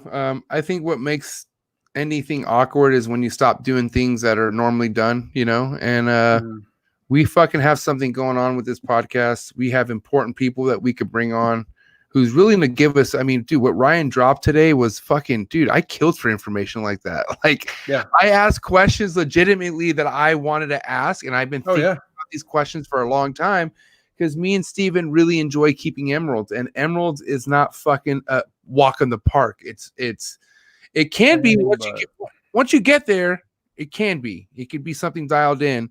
But then also there's things that come up. You know, he talked about his fucking emerald that he had to put down or that got put down over cancer. But like, how did he know it was cancer? You know, so there's stuff like that working with vets is super important. And that's the message that Ryan was trying to give tonight was, you know, you need to team up with your vet, your exotic vet. You know what I mean? Especially if you're trying to carry your emerald projects, you know, the distance. Right. So shout out to fucking Ryan Wolleson, man. Ryan is amazing, dude. I can't wait to link up with him. I think it's amazing that Steven and Forrest both got to head over to his fucking shop and ditch me, but it's fine. I understand. I would have ditched me too because, man, to see the Miss Willie lines and see everything, the legacy that just is being carried over to Zoo Dream, it's like, man, it's fucking awesome. So, shout out to everybody who tuned in tonight. We appreciate this. This is the comeback episode. We're gonna be fucking pumping these things out every Friday as long as Steven fucking doesn't collapse on us. but I think we're going to be okay. Just want to say shout out to everyone who's been donating and being a part of the MAHS benefit auction. That's going till tomorrow. No, it's going till tomorrow, I think noon, right? I'm pretty sure I locked in the Yeezys. I'm pretty stoked. Yay! 11 and a half. I mean, I'm a 12, but I don't give a shit. I don't even plan on wearing them much. I just want to fucking put them. I'm probably going to put like a little shelf here, but I want those shoes to display. My boy Forrest loved the Yeezys. But yeah, guys, make sure you head over there. Make sure you put some final bids on things. There's so many items on there, man. I'm going through it right now. Little Novi has her first clutch, so she's fucking donating her first egg out of her first clutch. Like, dude, what a that's that little girl's heart, man. But there's so much cool stuff. I got a $500 voucher on there. You know what I mean? I just found out my mangrove's actually pregnant, so guess what? That's gonna come through. I'm saying, if you want a mangrove, hit me up. Yeah, man. So let's support that. You know, shout out to Desiree. Desiree was in the comments, man. I almost wanted to lose my shit when I saw her pop up in the comments because I miss her to death. Shout out to Desiree. Thank you for commenting. We love you, Desiree. You have so much support. And then obviously everyone loves Stephen KUSH. Stephen, bro, you being on here is, I don't think I wouldn't continue this without you, man. So I just want to say I appreciate everything. I appreciate what you're doing fucking over on your end of the stick. And I know what your day-to-day is like because sometimes you don't talk to me and I get pissed. But I'm just kidding. I don't get pissed. Like I used to get mad, but now I don't get mad anymore. And then if I get a SMH, what is it? Shaking my fucking head. Is that SMHF? If I get that and a smile, I'm okay with Steven. I don't give a fuck. That's most of our texts. Like, God damn, MJ. And Steven got my rodents to me in the air. Like I said, perfectly shipped. Don't forget, guys, if you need the freshest of the freshest, the bombest of the bombest, you want to spoil your fucking snakes, you need to get your frozen thawed rats from Cold Blooded Cafe, okay? Pinky mouses, pinky rats to fucking colossal to mammoth. I get mammoth fucking rats. They're huge. And I love Steven for it because my retics are very happy. But yeah, $30 flat rate shipping, man. Don't mess around, man. If you really want to spoil your snakes and take care of them. And not only that, man, $30 flat rate shipping. You can't beat that. Coldblooded.com, coldbloodedcafe.com. And that's it, man. That's really got it. It was a good session tonight, Steven. We're looking forward to next week. We actually are having a vet come on for the first time. And I'm very excited because Forrest was talking so much about wanting to bring vets on here. You know, we want to bring somebody who's going to pass on knowledge to where you normally have to pay a fucking vet fee for, or it's this shit that it's not free. You know what I mean? And the thing is, guys, we're connected, yo. Me, Steven, you know, we're all connected. We're going to bring people on here for you guys, and we're going to drop knowledge. Janet Lee next week. So get ready for Janet Lee. She's fucking sick. Well, you know, well known on Facebook. I don't know about her Instagram, but let's just put it that way. She's one of those people who don't need Instagram. She's fucking loked out. Facebook is where it's at for her. So we'll bring on Janet Lee. Looking forward to that. Make sure you guys keep going in the donations. We do, like I said, have another 100 FF1 series t-shirts coming out for the memorial t-shirts for Forrest. So please get at me if you want to make sure you take advantage of that. We're only coming out with 100 more and then it's capped out. It's done. Then series 2 comes out and it's going to be sick. And that's it. Anything else you want to cap out on, Steven? Are you good? No, man. Awesome show, man. All right, you guys are dope. Thank you for tuning in. We'll see you next week. And yeah, don't drink and drive.